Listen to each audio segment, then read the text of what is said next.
Bonjour et bienvenue chez le Doc Mayou.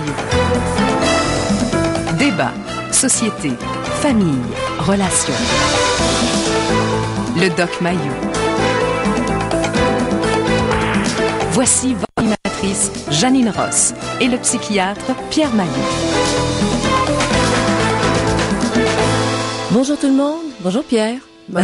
Madame Janine. Que de robe, que de robe. Que de robe. Oui, oui. On va saluer les gens de l'Outaouais. Avant. Montréal. On s'en va à Sherbrooke, Trois-Rivières, Québec, Chicoutimi, Saguenay. Bonjour tout le monde. Alors, vous voulez parler couture aujourd'hui? Je veux parler couture. Petit point. Mm-hmm. Je voulais te demander, te citer un petit paragraphe et te demander qui a écrit ça. Mais non, j'aime mieux lui rendre hommage tout de suite. C'est que je lis régulièrement la chronique de Lise Payette.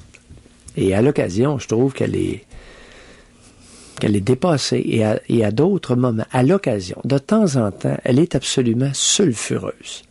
Et ce matin... Puis pas pour vous déplaire, Pierre. Ce matin, elle s'est surpassée. Et je dois dire que je ne peux m'empêcher, je serais incapable de m'empêcher de parler de ça en ondes. C'est tellement bon. Ça s'intitule, à la fin, et c'est tout court, je vais vous le lire de façon intégrale, parce que ça vaut la peine.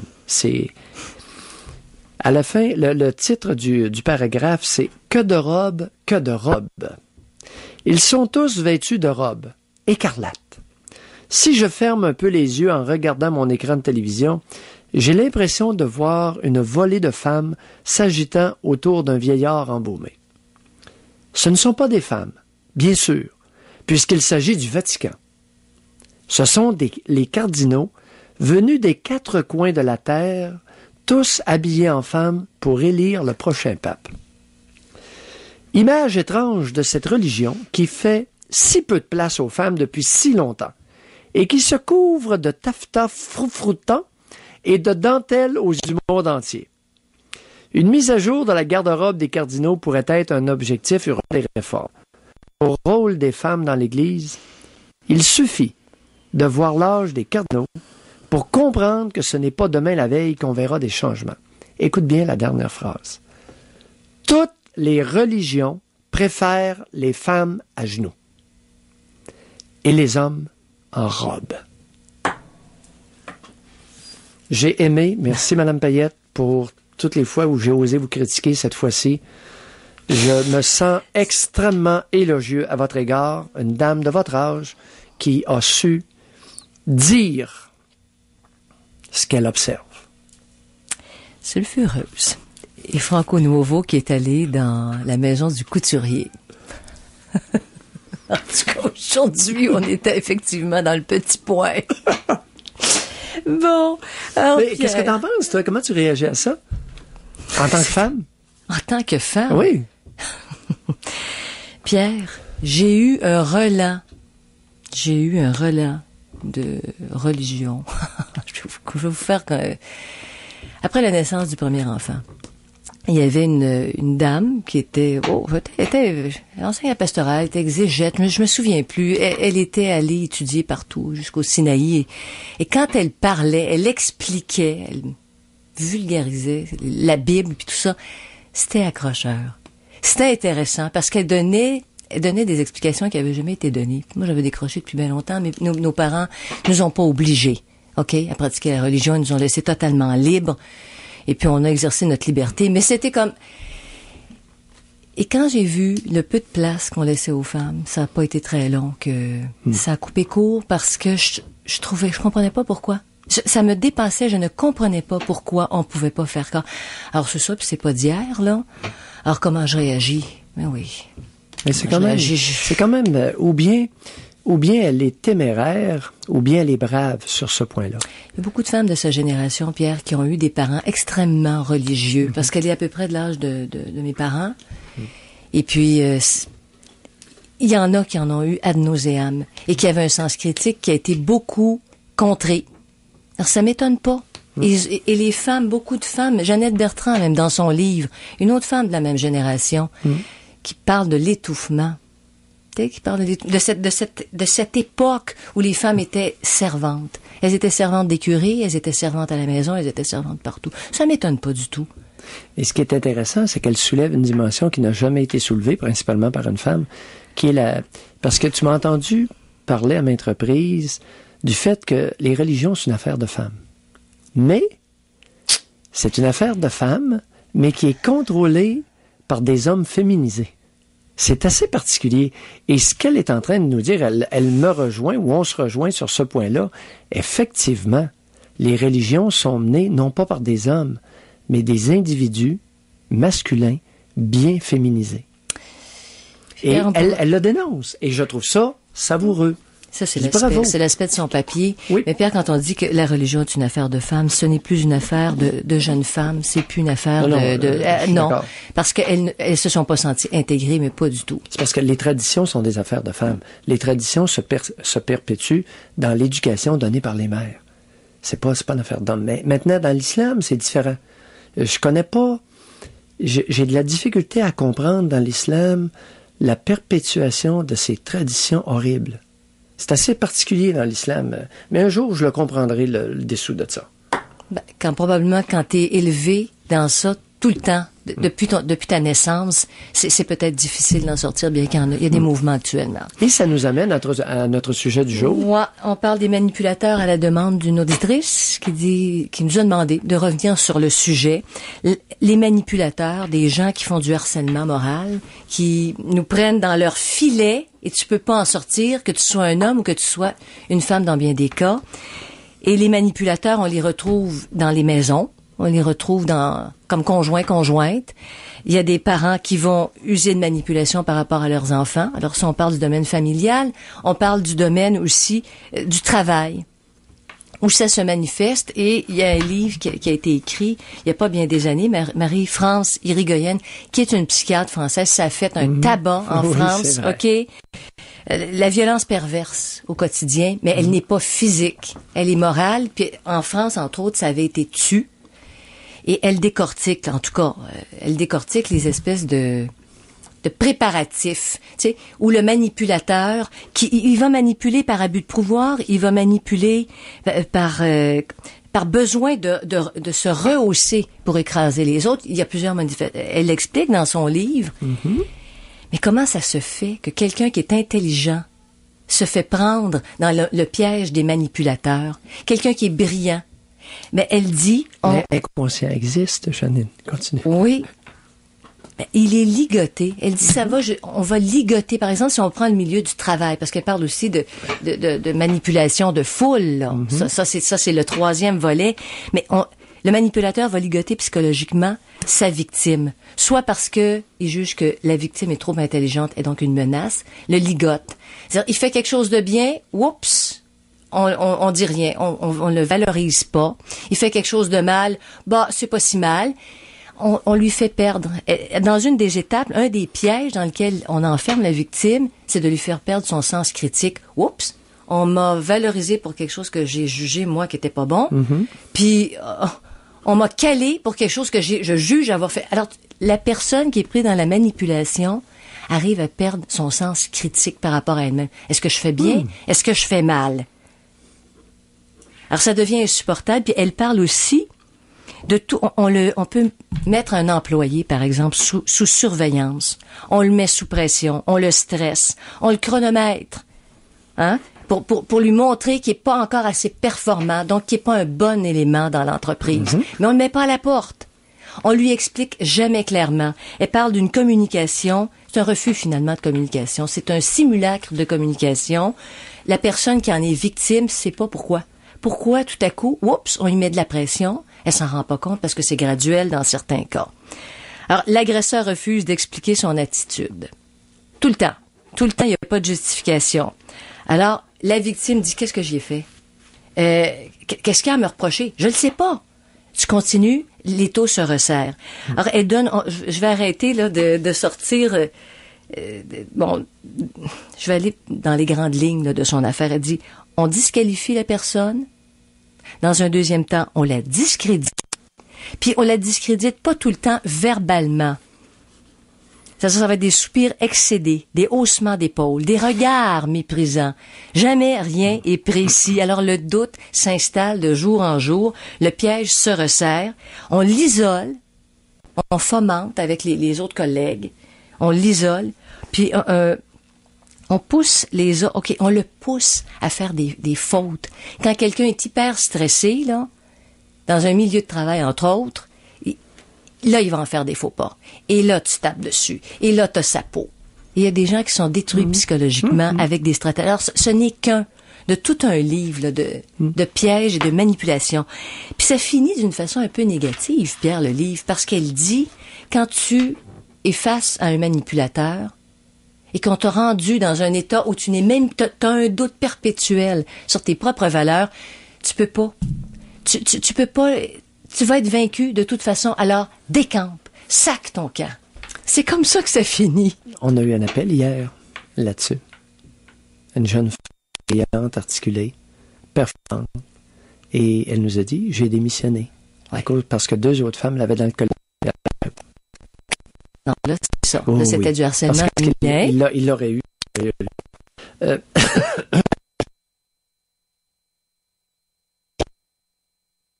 Je l'ai pas pris dans le là, elle est de mon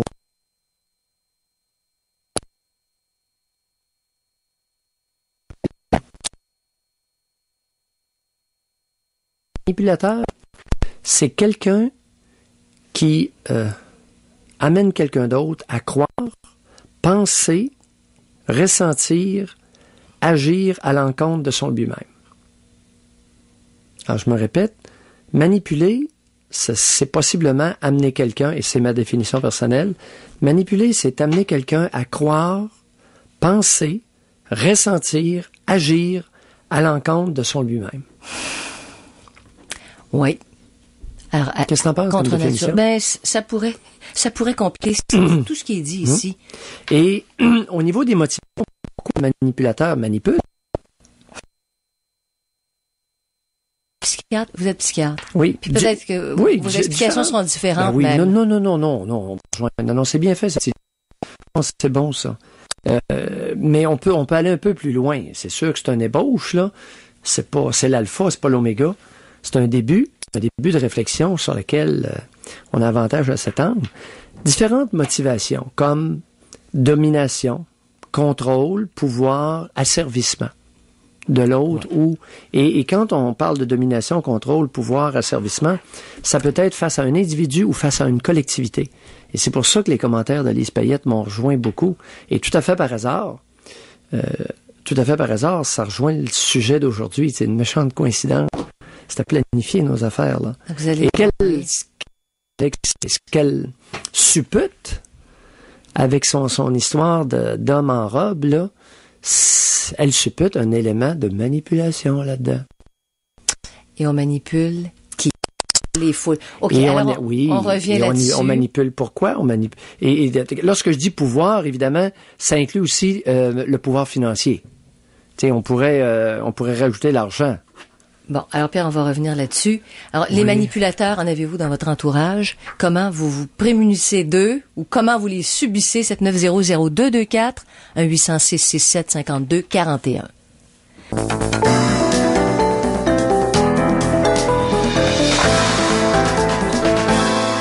Bon, alors on parle des manipulateurs, Pierre, et il y a beaucoup de téléphones, ça a l'air, on veut avoir le titre du livre. Le titre du livre de la psychiatre française qui a écrit, c'est sorti, ça fait pas longtemps, c'est en 98, puis ça a été une commotion en France, puis ici, on en a beaucoup parlé quand c'est sorti. C'est bon, ce petit livre-là. Alors, c'est Marie-France Irigoyen, H-I-R-I-G-O-Y-E-N, le harcèlement moral. Oui. Où elle explique la violence perverse, parce que c'est pervers, c'est pas direct, au quotidien. Genre, en tout cas, comme vous dites, une grosse piste de réflexion. De réflexion. Puis à peu près au même moment. Ce n'est pas une fin de réflexion, c'est un début de réflexion. C'est une invitation à devenir conscient des types d'interactions qui se produisent entre les individus et des motivations derrière les comportements. Oui. C'est bon. Oui. C'est bon pour tout le monde. Absolument. Puis il y a l'autre livre qui est sorti à peu près au même moment d'Isabelle Nazar, trait d'union, Aga, les manipulateurs sont parmi nous. Oui. Alors ça aussi, ça a été un gros succès de librairie.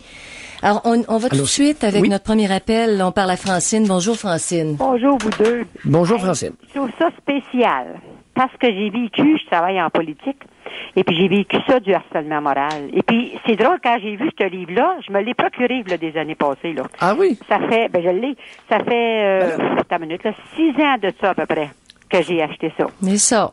C'est à Et peu près à puis, cette époque-là. en tout cas, c'est spécial, mais vraiment, ça vaut la peine de lire ça. Parce que il y en a partout, hein. Des manipulateurs, là, il y en a partout. Le harcèlement moral que j'ai vécu, c'était pour m'anéantir parce que j'avais obtenu une popularité. Même si je suis une personne bien ordinaire au niveau de la politique, là, j'avais obtenu une popularité qui dérangeait beaucoup de personnes alentour de moi. Et ils se sont mis ensemble pour me baisser, là, tu sais. Mais c'est difficile vivre ça parce que ça fait mal. Tu penses pas que ton entourage avec qui tu veux travailler, à place de travailler avec toi, puis tu penses que c'est du bon monde, mais il darde dans le dos, c'est assez spécial, je vais te dire, moi. Mais est-ce qu'il y avait quelqu'un à la tête, comme c'est expliqué un peu dans le livre, à la tête de ça, qui monte les autres? Ah, ben oui. C'est ça? Ben oui. Heureusement, il est plus là, là. Il est plus là, puis même ceux qui sont proches de lui, ils sont plus là non plus. C'est tout, tu voyais, c'était toute la même gang, là, tu sais, là. Et puis, à l'ouvrage, présentement, je le vis. C'est l'abus, là. T'appelles ça de la manipulation, parce qu'on en a deux, là, qui sont plus hautes que nous, là. Quand ils veulent la peau de quelqu'un, là, ça prend pas de temps, qu'ils restent pas longtemps, l'employé, hein. Ça, je trouve ça vraiment difficile. J'étais obligée de le dire, puis là, ben, je me fais haïr. Francine, attendez là. Oui. C'est pour ça qu'on en parle. Oui. C'est que ce sont des attitudes fort mal comprises. Le harcèlement et la manipulation. Et le danger qui nous guette, c'est que tout comportement qu'on n'aime pas, qui nous déplaît, devienne du harcèlement. Non, pas nécessairement. C'est pour ça que c'est important. Alors là, vous dites, il y a deux personnes plus hautes. C'est deux femmes, ça, qui sont plus hautes. Puis lorsqu'elles n'aiment pas quelqu'un, elles le congédient. Alors, ça prend pas de temps là, qu'ils se mettent, ben, pas congédier, parce qu'ils n'ont pas le pouvoir de congédier, mais ils ont le pouvoir, par exemple, d'amener au congédiement. Tu sais, parce que mettons, ceux qui sont plus hauts qu'eux autres, ben, ils se fient sur eux autres parce que ça fait plus longtemps qu'ils sont là. Tu comprends-tu? Oui, mais Francine, ça prend quelle forme? Parce que il y a beaucoup de là ce qui va arriver dans beaucoup d'entreprises, c'est qu'il y a des maudits poireaux qui vont se présenter, OK, qui vont se faire embaucher et on n'est plus capable de s'en défaire. Ça c'est l'autre volet. Oui, c'est pour ça que c'est important d'en parler parce que je vois régulièrement, j'ai vu et on verra encore des individus totalement incompétents être protégés dans des emplois importants par les tinamis, le syndicat et des cossins comme ça. Exact. On s'entend là-dessus? Oui, parce que j'ai travaillé au fédéral. C'est pour ça qu'on en parle, là. OK, j'ai travaillé de quel comportement avez-vous été témoin concernant les deux dames qui exerçaient une pression ou limogeaient des individus? Ben, j'ai été témoin et je suis victime aussi de ça, là. Une manière de parler. Parce que quand j'ai commencé à travailler là, il y avait une personne d'avance que les autres aimaient pas qui disait. OK? Mais là, ça était parti sur son cas. Puis les plaintes qui a eu lieu de la part de ces deux personnes-là que je vous parle, OK, ça donnait que c'est tout le temps les personnes qui font les plaintes qui sont les pas bonnes, puis là, ils veulent s'en débarrasser parce que c'est des faiseuses de troubles, tu vois-tu? Fait qu'ils gagnent tout le temps. Fait mais attendez, là, c'est tout le temps recommencer. Est-ce que l'évaluation des supérieurs était justifiée? Est-ce que les critiques des supérieurs étaient justifiées envers l'employé? Tu parles des deux personnes, je te parle, ou des supérieurs d'eux? Non, ces deux personnes-là. Est-ce que leur évaluation est habituellement justifiée ou si c'est farfelu et c'est une question, on veut se débarrasser de quelqu'un parce qu'on n'y aime pas la face ou les seins? Ben, c'est ça. C'est parce que ce qui arrive, la manière qui fonctionne, ces deux-là, là, ils poussent l'employé à bout, il rend c'est ça, mais nerfs, là. Est-ce que c'est fondé? C'est ça, Pierre, c'est ça la nuance. Parce que mettre ensemble, là, puis là, à partir de là, ils poussent, puis ils disent aux autres mêmes, c'est une question de temps, elle sera pas là longtemps. Puis moi, là, je l'ai entendu une couple de fois. Puis là, ça a commencé sur mon bord, ça. Là, vous commencez à me rejoindre parce que si la façon de congédier quelqu'un est de la harceler jusqu'à temps qu'elle craque,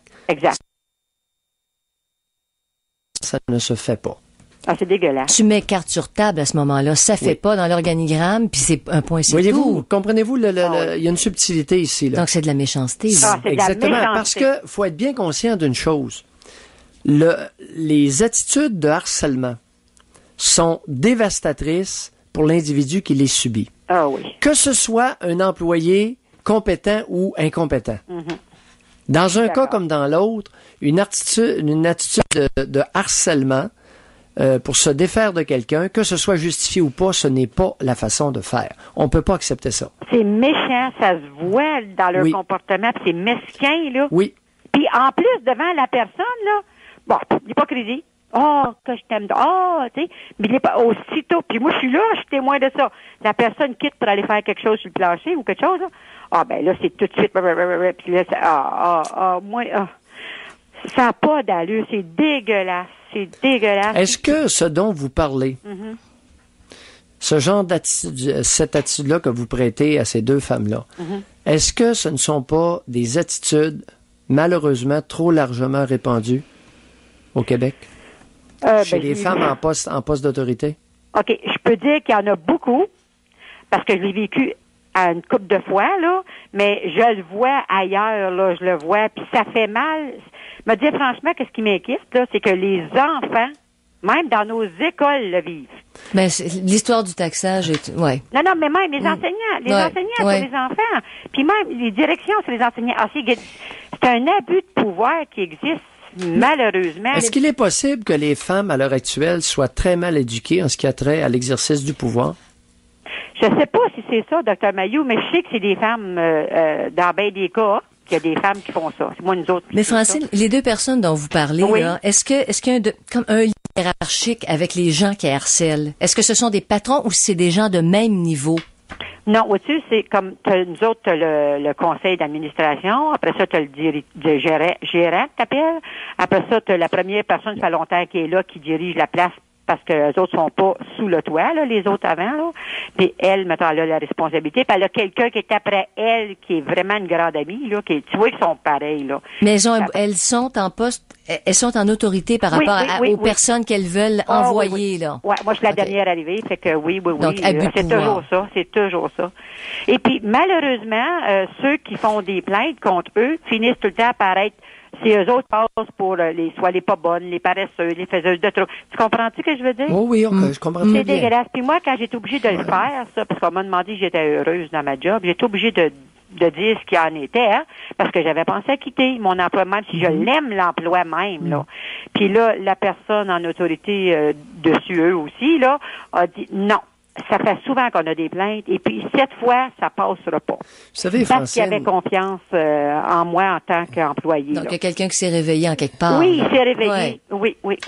Et ça fait assez de plaintes qu'on a que là, il y a un bout de tout qui nous a rassemblés, puis il les a rencontrés à part. Après ça, les trois ensemble, puis Mais je le vis, par exemple. Je vis les séquelles de ça, là.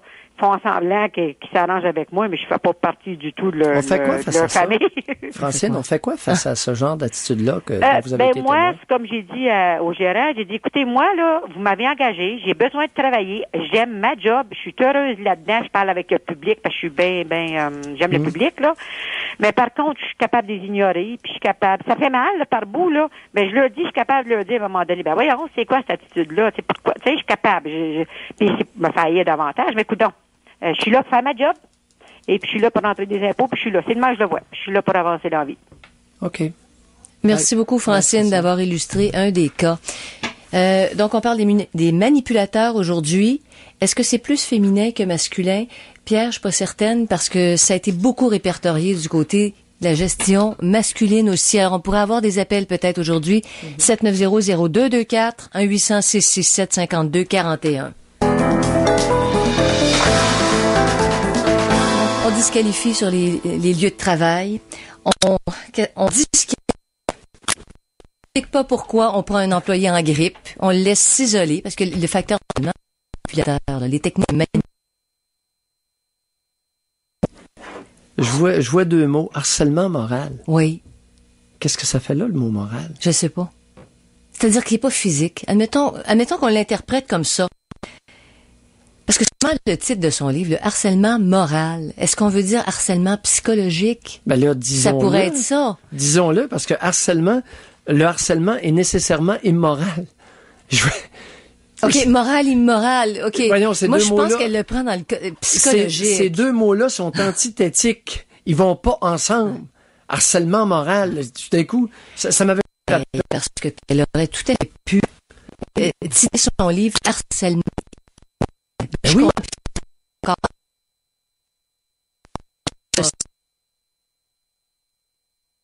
connotation sexuelle. Pourtant, elle les fleurs. Mais ça en fait partie. Des rivalités de bonnes femmes. Et des rivalités de bons pères. La dimension sexuelle, il me semble, est au rendez-vous. Lorsque la motivation est une rivalité de bonnes femmes ou une rivalité d'hommes.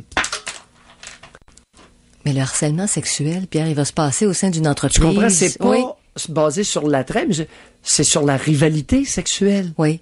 Oh, en tout cas, OK, entre femmes, oui. Quand il y a une attirance sexuelle au sein d'une équipe, entre un homme et une collègue? Non, lorsqu'il y a du harcèlement dans un milieu féminin basé sur une rivalité. Oui. OK? Oui. J'ai vu ça, par exemple, chez des infirmières. Il y en a une qui était nettement plus belle que les autres.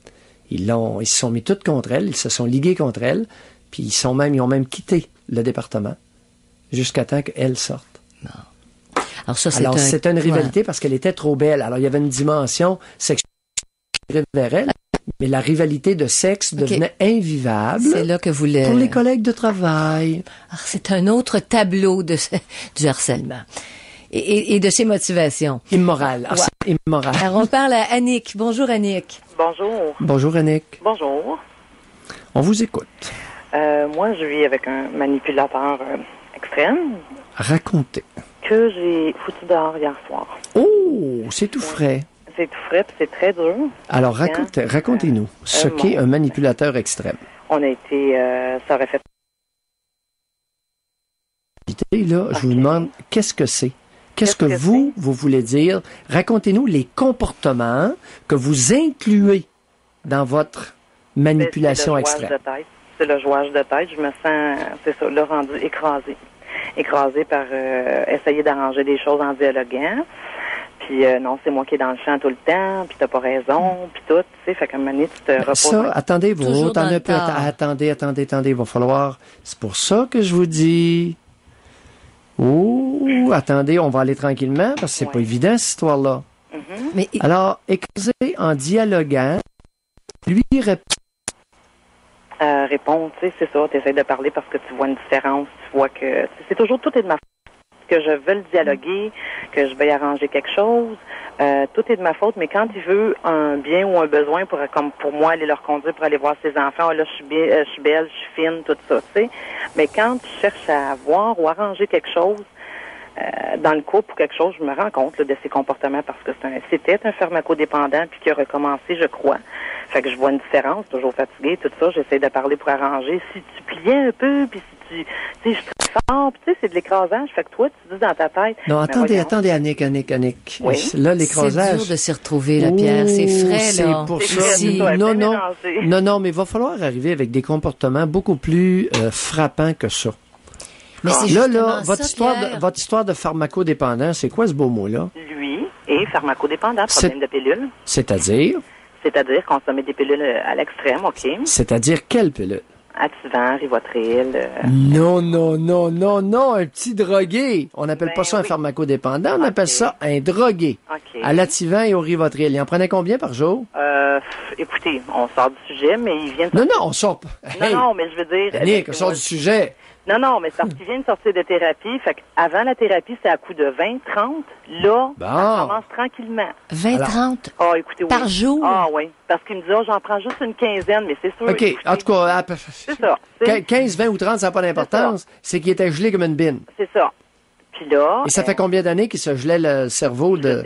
Je le sais pas. Il a recommencé, je pense, au début de notre relation. Quel âge qu'il a, ce gars-là? 42 ans. Oh, c'est pas un jeune. Non. Peu de drogue, jamais été sur la poudre. Déjà auparavant. Ouais, un petit peu de cannabis. Non, comme vous dites, un petit peu la chiche. Puis les mauvais coups, hein. Faut qu'on fasse des mauvais coups pour se payer ça. Non. Oui. Non, ça coûte à peu près rien, là, Rivotril, se Non, droguer à ça. mais, oui, je le sais, là, mais avoir un petit peu d'argent pour, tu sais, en tout cas. Mauvais coup. Antécédent criminel, c'est pire. C'est ça. Fait que. Quels sont ces pires larcins criminels? C'est ça. Fait que moi. Quels sont ces pires larcins criminels? Oh, mon Dieu. Vol de, ce que j'ai entendu, le vol de carte de crédit, vol de choses. Puis Il moi, vous je peux pas avouait vivre ça? comme Annick, il vous l'avouait? Il vous le Il disait? me l'avoué, puis il était rentré en thérapie pour ça. Bon, c'est fini, puis tout ça. Puis je me suis dit, regarde, avec tes problèmes. Quel âge avez-vous, Annick? 35 ans. Ça fait combien de temps que vous avez rencontré cet homme-là? 2 ans, 3 ans, là. 2 ans et demi. C'est ça. Et étant donné que je l'ai... Annick, Oui. vous savez, ça serait un beau cas de manipulateur extrême. C'est un pourri. Ben, c'est Tu ça. sais, il y a une différence entre un crotté et un manipulateur. Mais il Le gars, est-ce qu'il vous a emmené à croire quelque chose que vous ne vouliez pas croire ou qui n'était pas dans votre nature? Oui. Qu'elle était Comme- rien. Oui, c'est ça. Oui, oui. Elle m'a baissé, là, tu sais, pas Non, directement. non, Annick, vous avez rien compris. Le pauvre gars Oui. est un individu de bas de gamme. Mhm. Et vous avez voulu le réformer. Et vous vous êtes baisé. Oui, inconsciemment, sûrement. Bon, merci. Merci de le dire. Écoutez, là, on n'est pas... Non, vous avez ramassé ça où, ce croton-là? Ce crouton-là, je l'ai rencontré à la compagnie de transport où mon père travaille. Là. Qu'est-ce qu'il y faisait? Il était camionneur. Avec 15 à 20, 30 Rivotril par jour? Non, pas à ce moment-là. Il allait au restaurant, puis Ouais. oups, moi, je prenais Oui, mais un verre de vin. avant de prendre l'Ativan, là, il était à la poudre, il se poudrait le Non, nez. non, il sortait de thérapie, justement. Fait que moi, Avant d'aller dans sa thérapie, qu'est-ce qu'il faisait? ben, il se poudrait le nez sûrement. Bon, Et merci. moi, quand je l'ai connu, il était straight. C'était ça. Oui, mais vous le saviez qu'il sortait, que c'était un ancien toxicomane? Oui. Mais, Bon, OK. oui, mais Ça- tu te fais dire, je reprends ma vie en main, puis tout est beau depuis Non, un an. non, Ouais. Annick, il y a une différence entre être manipulé et être niaiseuse. Ça, je regrette, là. Vous m'embarquerez pas là-dedans après-midi. Parce qu'autrement, Bon, mais- écoute, tous les drogués, tous les crottés deviennent des manipulateurs. Ben oui, mais là, C'est écoutez re- les gourgandines. là. Mais c'est Vous, c'est votre reconnu. C'est reconnu. Vous, c'est Mais pour- votre domaine, crotté puis niaiseuse. C'est ça, Annick. C'est ça. Non, mais je veux dire, non, laissez-moi parler. Quand- Vous, c'est votre domaine, vous les détectez. Mais tu sais, tu te fais chanter à la pomme, tout ça, n'importe qui, les manipulables comme moi. Oui, tu te fais chanter à la pomme. Annick, vous avez 35 ans, OK? Vous n'avez plus 5. Vous Oui. allez nous dire comment ça se fait que vous faites manipuler à ce point par un ex-drogué. Oui, mais en premier, il te donne la pilule. Expliquez-moi comment se fait-il que vous acceptez. Oui, mais premièrement, c'est ça. Laissez-moi parler. Tu rends compte, tu te fais dire, bon, ben c'est ça, je reprends ma vie en main. J'ai eu tel problème ou tel problème. Puis après ça, bon, ben c'est ça, t'embarques dans l'amour, là, veux pas, là. Tu sais, Ouais. ça m'amuse pas, moi, de me faire manipuler, puis de... Tu sais, fait que Annick, quand- Mais Pierre, vous êtes s'il y a démoralisante. attirant. Mais Pierre, le cas d'Annick est pas unique. Oh, ben là. C'est, mais Pierre, peut-être, vous êtes médecin. Si le vous, gars est vous les voyez, attirant- tout ça, mais pour quelqu'un qui embarque là-dedans, excusez, je suis... Non, moi, non. Excusez, pour Ben quelqu'un là, qui embarque écoutez, là-dedans, puis quand tu rentres dans l'amour, non. Annick, le Québec est-il devenu une vaste garderie à ciel ouvert? non mais Pierre, Non, c'est pas l'effet d'une Il va falloir garderie. vous prendre par la main, vous dites, Annick, fais attention, un ancien drogué, ça peut rechuter, tu vas avoir Oui, du trouble. J'étais consciente de ça, mais tu sais, je Ben me oui, disais, bon, tu te fais toujours endormir par des belles paroles, mais ok, t'aimes. vous étiez consciente de ça. Vous aviez entendu des gens dire que c'était à risque. Oui, non, Ok. mais il était consciente. Non, parce que mon copain d'avant avait pas de problème, j'avais pas de problème de ça. Fait que veux pas, tu cherches pas là-dedans quand t'as pas de problème. C'est en évoluant avec que j'ai cherché, puis je me suis dit, wow, c'est en faisant des recherches sur Internet.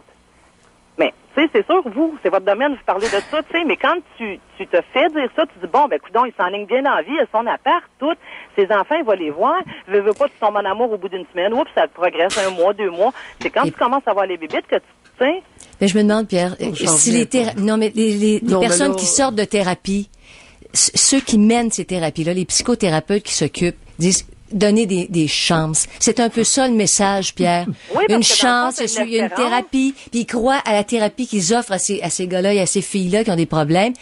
Est-ce qu'il n'y a pas ça qui vient nous illusionner? Est-ce que Bon, c'est regardez, possible? Annick, la prochaine fois, là, Oui. qu'un drogué, un ex-drogué va vous chanter à la pomme, là, ben là, c'est sûr. il y a une question à lui demander. Ça fait combien de temps que tu es sobre? OK? Oui. Alors, vous avez dit, il sortait de thérapie. Bon, ça fait Vous avez combien été nonoune solide. Oui, mais vous avez été non solide, vous, parce que vous connaissez tout ça, mais c'est ça. Toi, Est-ce tu connais- que est-ce que vous reconnaissez avoir été naïve? Oui, naïf. Bon! Oui, Alors, la ça, prochaine oui. fois, essayez de vous enlever les doigts dans le nez. Bye, Yannick. Présomption, elle ou il va se reprendre en main.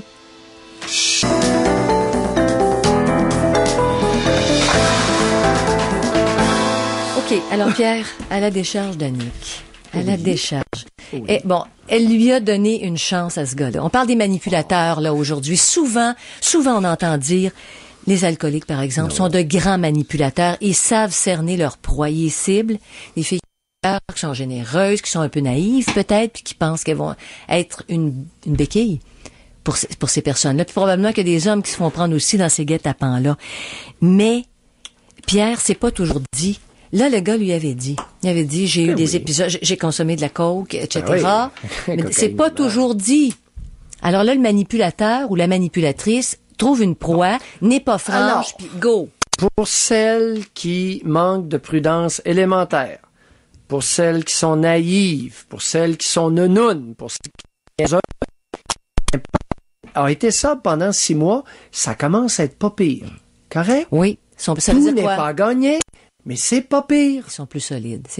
Oui. On peut penser alors, que... les OK. nonos, là, pourriez-vous simplement retenir ça? Alors, Si jamais personne vous le dit, je vous le dis. Alors, on va au propos d'Annie. Bonjour, Annie. Oui, bonjour. Bonjour, Annie. Moi, je me... Et puis, Alors, Annie, Pardon? on va examiner ça un petit brin, si vous permettez.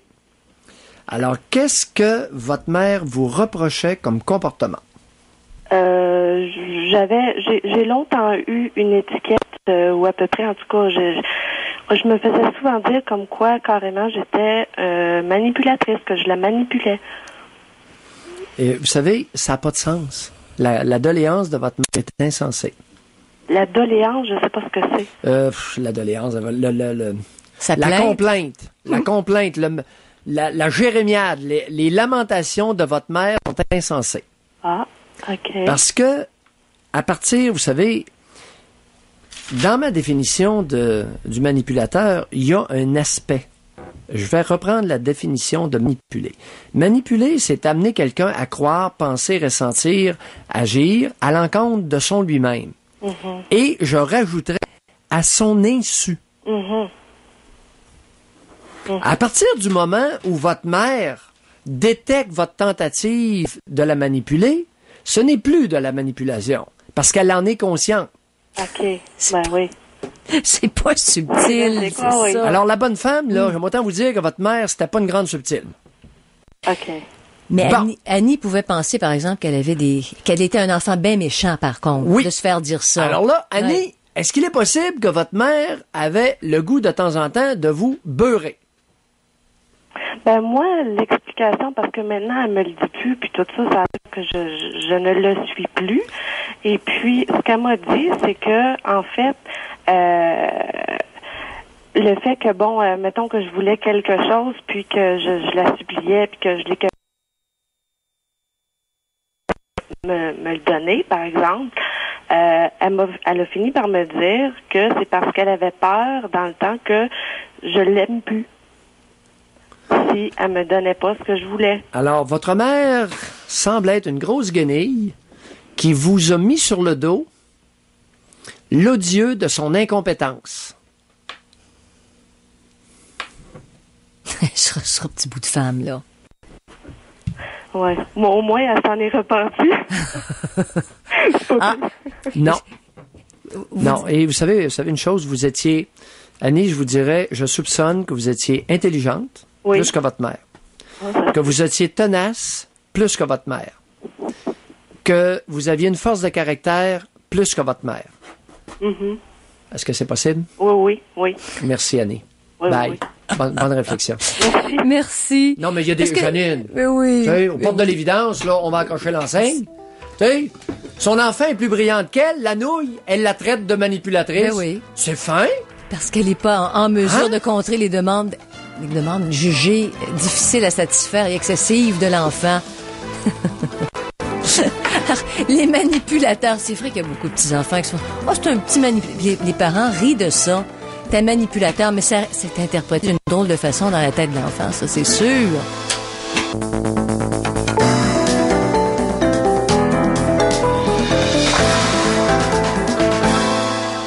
Alors, les manipulateurs, quand l'histoire du manipulateur, c'est l'enfant qui est stratégique, l'enfant qui essaie d'une façon, qui essaie d'une autre, et puis d'une autre, puis une semaine après, puis qui revient sur son dossier pour obtenir ce qu'il veut. C'est ça, c'est un enfant qui est stratège. Puis souvent, on les taxe de manipulateurs, mais c'est tellement évident, c'est tellement drôle que c'est des stratégies, puis que l'enfant est allumé. Mais la manipulation dont on parle aujourd'hui est bien plus hypocrite et bien plus secrète. Manipulation en milieu de travail, isolement de la personne qu'on a choisie comme victime. C'est autre chose, là. Il y a une dimension particulière à la manipulation qui n'est pas de l'ordre de la ténacité et de la stratégie. Alors, manipuler, c'est amener quelqu'un à croire, à penser, à avoir des opinions, à avoir même des émotions, à adopter des comportements qui vont à l'encontre de son lui-même profond, à son insu. C'est ça, la manipulation. Oui. Il y a des couleurs très particulières. Je trouve ça regrettable lorsqu'on taxe des enfants d'être manipulateurs, alors que ces enfants-là sont intelligents, astucieux, tenaces, stratégiques pour obtenir ce qu'ils veulent. C'est pas ça, la manipulation, les copains. Pas ça, pantoute. Alors, on va au témoignage de Marie. Bonjour, Marie. Bonjour à vous deux. Je suis contente du sujet parce que je l'ai vécu dernièrement. J'ai été obligée de quitter un emploi parce que la patronne, il n'y a pas juste moi qui est partie. L'autre femme qui travaillait aussi, on a toutes quitté comme en bloc parce que justement, moi, dans le fond, je l'ai lu les 2 livres, puis ce que je vous dirais au niveau harcèlement moral, c'est qu'en fin de compte, il joue tellement avec le harcèlement que moralement, tu es atteint dans ta qualité de ton être parce que tu viens douter de tes valeurs. Attendez, Marie, on va partir de votre expérience personnelle. Oui. Quelles étaient les attitudes déployées par la patronne? Habituellement, elle s'arrange pour être seule. Fait qu'elle, dans le fond, c'était toujours comme, mettons, moi, j'étais secrétaire dans son service. Oui. Je me rapportais à elle. Oui. Alors, mettons qu'elle disait, elle revenait dans le bureau, elle s'arrangeait que je sois toute seule avec elle. Puis elle reprenait mon travail, puis elle disait, je ferais-tu, moi, une bonne secrétaire, tu sais, parce qu'elle voulait, au lieu de me dire, tu travailles pas bien ou tu travailles pas, elle ferait donc une bonne secrétaire parce qu'elle reprenait mon travail que je faisais, puis elle le faisait à sa façon. Oui. OK. Donc, sapez votre confiance. Oui, elle a commencé par mes compétences, puis à un moment donné, même ça a été déjà jusqu'à, mettons, comme j'avais une paire de sandales qui était plutôt sportive, au lieu de me dire, sont pas belles, elle va voir quelqu'un à côté qui passe, qui en a des pareils, puis elle dit, moi, j'aurais jamais des sandales comme ça, c'est tellement laid. Fait que c'est toujours indirectement, oui, Marie, là, subtilement. Oui, non, mais attendez un peu, là. Oui. Vous savez, la ligne entre le harcèlement et la susceptibilité féminine, elle est mince. Ben, attendez. Là, l'histoire des sandales, là, ça, attendez. Arrivez avec quelque chose de plus convaincant que ça, s'il vous plaît. À un moment donné, elle a commencé à reprendre mon français, mais de façon corrective, dans le sens, à un moment donné, mettons que je déparlais, je suis dyslexique un peu. Alors, au lieu de dire, mettons, l'arc de triomphe, je disais l'arche de triomphe, puis à un moment donné, la dernière fois, elle m'a fait l'arc de triomphe, mais tu sais, comme presque pour agressif, là. Je pensais qu'elle était pour me gifler parce que j'avais fait une erreur qui m'a quand même surpris. Oui, mais attendez un peu. Quelle erreur aviez-vous faite? Ben, juste d'avoir déparlé, Dr. Mayou. C'est pour ça que... OK. Mais moi, je trouvais que c'était drôle, mais elle prend au sérieux parce que ça faisait 3 fois que je déparlais pour lui dire l'arche de triomphe. L'arche de triomphe. Mais c'est des détails, vous allez dire, mais à force de toujours... Oui, mais attendez un peu. C'est que ce qui arrive, c'est que le problème là, qui se pose, là, c'est que, en quelque part, on peut pas reprendre une femme. Non, c'est pas ça. Une fois, je l'ai vu pousser un homme dans le dos. J'ai été témoin. C'est moi qui ai dit à l'homme de pas se laisser pousser. C'était irrespectueux. Bon, fait que ça se faisait avec tout le monde. C'est le département complet. Tout le monde, Dr. Mayou. C'est pas une affaire de bonne femme. C'est avec tout le monde. Parce que Pierre, quand ses collègues sont pas là, elle dit que tout le monde travaille mal, qu'il y a juste elle qui travaille bien. C'est descendre tout le monde pour se remonter. Bon, parce que la régularité, Pierre, ça fait aussi partie de la définition de harcèlement tout le temps. tout le temps, tout le temps. Oui. Écoutez, Sur le même clou. Chaque jour, il y a un clou. Chaque jour, elle touche au piton. Mais ça dépasse la lorsqu'elle touchait au susceptibilité. piton, est-ce qu'elle avait raison? Non. Lorsqu'elle reprenait votre travail, est-ce que c'était sur des points importants ou des niaiseries ou si elle en inventait? C'était des niaiseries. C'était des niaiseries, puis c'est pas ça, c'est parce que moi, j'ai été formée par l'autre qui travaillait avec elle. Fait que moi, en dernier, je disais, si t'es pas satisfaite dans mon travail, faut que t'en parles avec celle qui me forme, parce que, tu sais, elle m'a formée pour faire un travail de telle façon. Moi, je l'exécute de la façon. À quelle fréquence qu'elle vous reprenait dans votre travail? Je vous dirais au moins un petit gossage à chaque jour. Dans le sens, à un moment donné, elle me faisait faire changer des tablettes pour des documents. Puis à un moment donné, je dis, attendez-vous ensemble, parce qu'on ne va pas faire ça 10 fois dans la journée. Quelle différence y a-t-il entre une femme qui est pointilleuse et une femme qui est harcelante? Là, écoutez, elle me dit, ton doigt, c'est moi le boss, parce que le doigt te montre, c'est moi qui te paye, c'est moi qui te donne ton salaire, je veux ça comme ça, de telle façon. Tu sais, c'est vrai que c'était elle qui était le boss, mais tu dis pas... Moi, mais Dr. Maillot, tu dis pas que c'est moi le boss quand après ça, tu dis ici, c'est formidable, on est une équipe. T'es une équipe où il y a un dictateur? Non? Mais oui, mais vous m'avez entendu hier parler du fascisme. Oui, c'est vrai. Dans la plupart des relations intimes au Québec, dans la plupart des relations de travail au Québec, c'est le rapport fasciste, le rapport de domination autoritaire qui règne. C'est vrai. Et mais à ce moment-là, c'était avec tout le monde. Là. C'est ça que vous avez dit, Marie, tantôt, c'est un département complet. Donc, est-ce que ça tient plus de l'installation d'un pouvoir sur les autres, sur tout un département, que de harcèlement? Parce qu'attendez, l'autre femme, elle aussi, là, elle s'est retournée, puis elle a dit, tu travailles pas bien, t'es pas dans le temps, dans le sens, t'es dépassé, t'es pas... parce que dans le fond, elle devait y reprocher le travail que moi je faisais, par répercussion, je sais pas. Mais à un moment donné, je l'ai surpris, elle faisait visiter ce service à quelqu'un, puis elle dénigrait tout le monde, tu sais. Elle est cochonne, lui, il est comme ça. Puis c'était pas vrai, parce que moi, ça fait longtemps que je travaille avec ce monde-là, fait que je le sais que les gens se ramassent. Quand il y a des traîneries, c'est ses affaires. Oui, mais ça peut être une femme qui est épaisse, qui est mal engueulée. Qui est, ben, vous avez raison, ça ressemble à ça. Mais oui, mais ça ressemble à une vieille fille frustrée qui baisse pas assez. C'est en plein ça, une bonne femme dans la cinquantaine avec un piton collé depuis 30 ans. Vous savez... Là, jusqu'à 43, là. C'est pas facile de démêler un comportement harcelant d'un comportement épais, d'un comportement de bonne femme pointilleuse. C'est pas facile, tout ça. C'est une bonne émission. Pardon? C'est une bonne émission pour faire le point. Oui, c'est pour l'ensemble sur ce qu'est vraiment des comportements harcelants. Généralement, le harceleur a une cible. Il harcèle pas tout le monde. Oui, mais le harceleur, là, c'est pas comme un genre de contrôle, comme j'imagine pour se protéger à quelque part. Ça peut. Tu sais, ça vient de l'inconscient. Tu sais, quand vous dites ça vient de l'inconscient, à ce moment-là, faut-tu qu'ils soignent par un psychanalyste, dans le sens qu'ils vont voir l'inconscient pour corriger le comportement? Chez les harceleurs? Oui. Non, ça peut être quelqu'un qui est carrément méchant. Ils vont rarement. Je vous avoue, avec le manque de tact, ça ressemblait à ça. Il y a des ils vont rarement en thérapie, hein, les manipulateurs. C'est ça. Non, ils vont pas. Les autres, ils vont. C'est que souvent les femmes qui sont manipulatrices font preuve de méchanceté et on oublie de leur reconnaître cette dimension-là. Il y a du monde méchant, des hommes et des femmes. Les hommes méchants, c'est drôle, on n'a pas de problème avec ça. Des femmes méchantes, on essaie d'utiliser toutes sortes de voix au lieu de dire c'est une femme qui s'avère méchante sur une base régulière. Bon, mais qui est méchant, Pierre, il va être méchant avec tout le monde, ou à peu près. C'est ça, là. OK. Alors, c'est une bonne... ça avec tout le monde, dans le fond. Bon. Je l'ai pas pris personnel, c'est pour ça que j'ai pas sorti de là démoli. C'est juste que je disais, tu frustrais la vieille fille. Moi, je l'appelais la vieille fille en riant. Je dis, bon, elle est pas là aujourd'hui. En tout cas, quand elle était en vacances, personne s'ennuie, comprenez-vous? C'est pas évident, tu sais, de l'insister. Frustré. Borde le harcèlement.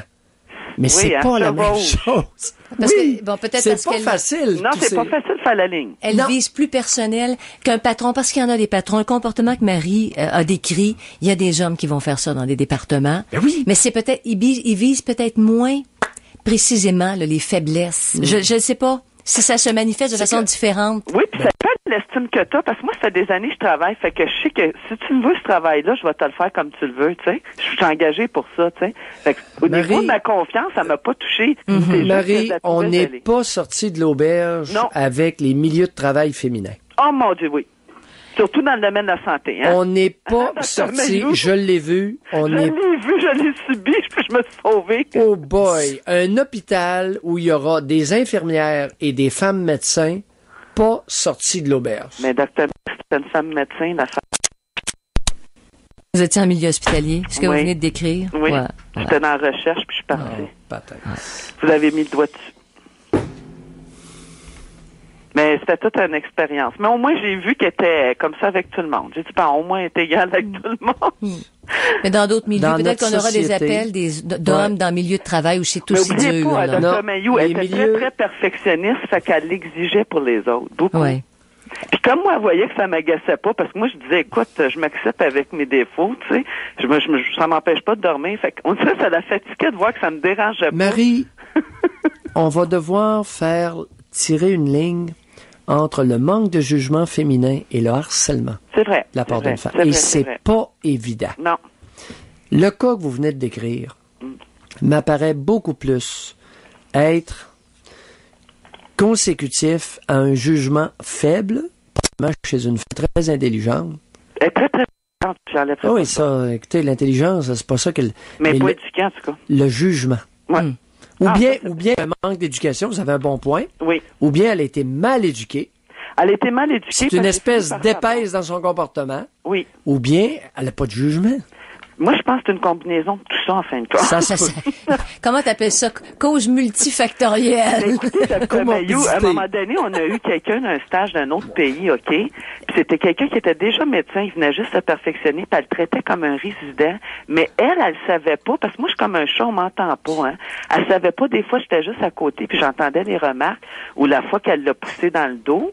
Puis là, moi, j'ai dit à lui, j'ai dit, écoute, parce que c'était quelqu'un de très brillant qui était venu, là. Je disais, avec le statut, puis tout ça, t'as pas puis même comme être humain, que tu sois juste laveur de vaisselle, t'as pas à te laisser traiter comme ça par personne. Moi, c'est ce que Et encore moins par une femme? Par personne. Par personne, bon. Hey, parce que tu... Allez, bye, Marie. Merci, ça m'a fait du bien. Merci d'avoir rappelé. Tu parles elle dit résident, je pensais qu'elle allait dire, elle la traitait comme un résidu. Ouais. Tu sais, c'est quasiment ça. Pour relation de travail entre femmes, là, on n'est pas sorti de l'auberge. Ah, Pierre, je suis pas sûre. Je trouve que ça joue dur aussi du côté des hommes. C'est des façons différentes. Dans des milieux masculins, quand on s'acharne sur eux, on en a eu des témoignages en nombre. Ah, il sort, c'est pas long. Il sort, c'est pas long. Sinon, il est c'est coulé. Peut-être plus efficace. Il est coulé dans le béton comme à Bay James. Alors, on parle des manipulateurs aujourd'hui. Il coule dans le béton avec le barrage.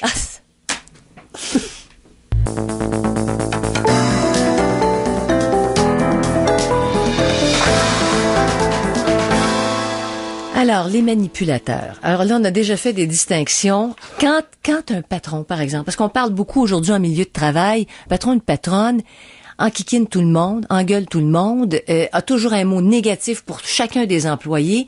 Tu dis ça, c'est pas de la manipulation. C'est ouvert, c'est quelqu'un qui est pas agréable. C'est ça. OK? Ça peut... Et qui peut écœurer. Oui. Et ses employés. Oui. Mais quand on parle de manipulation au sens où la psychiatre française en parle dans son livre, là, c'est caché, c'est pas évident, il y a pas d'allégeance, ça se passe dans le bureau, quand elle parlait de discréditer... Je vais donner un exemple.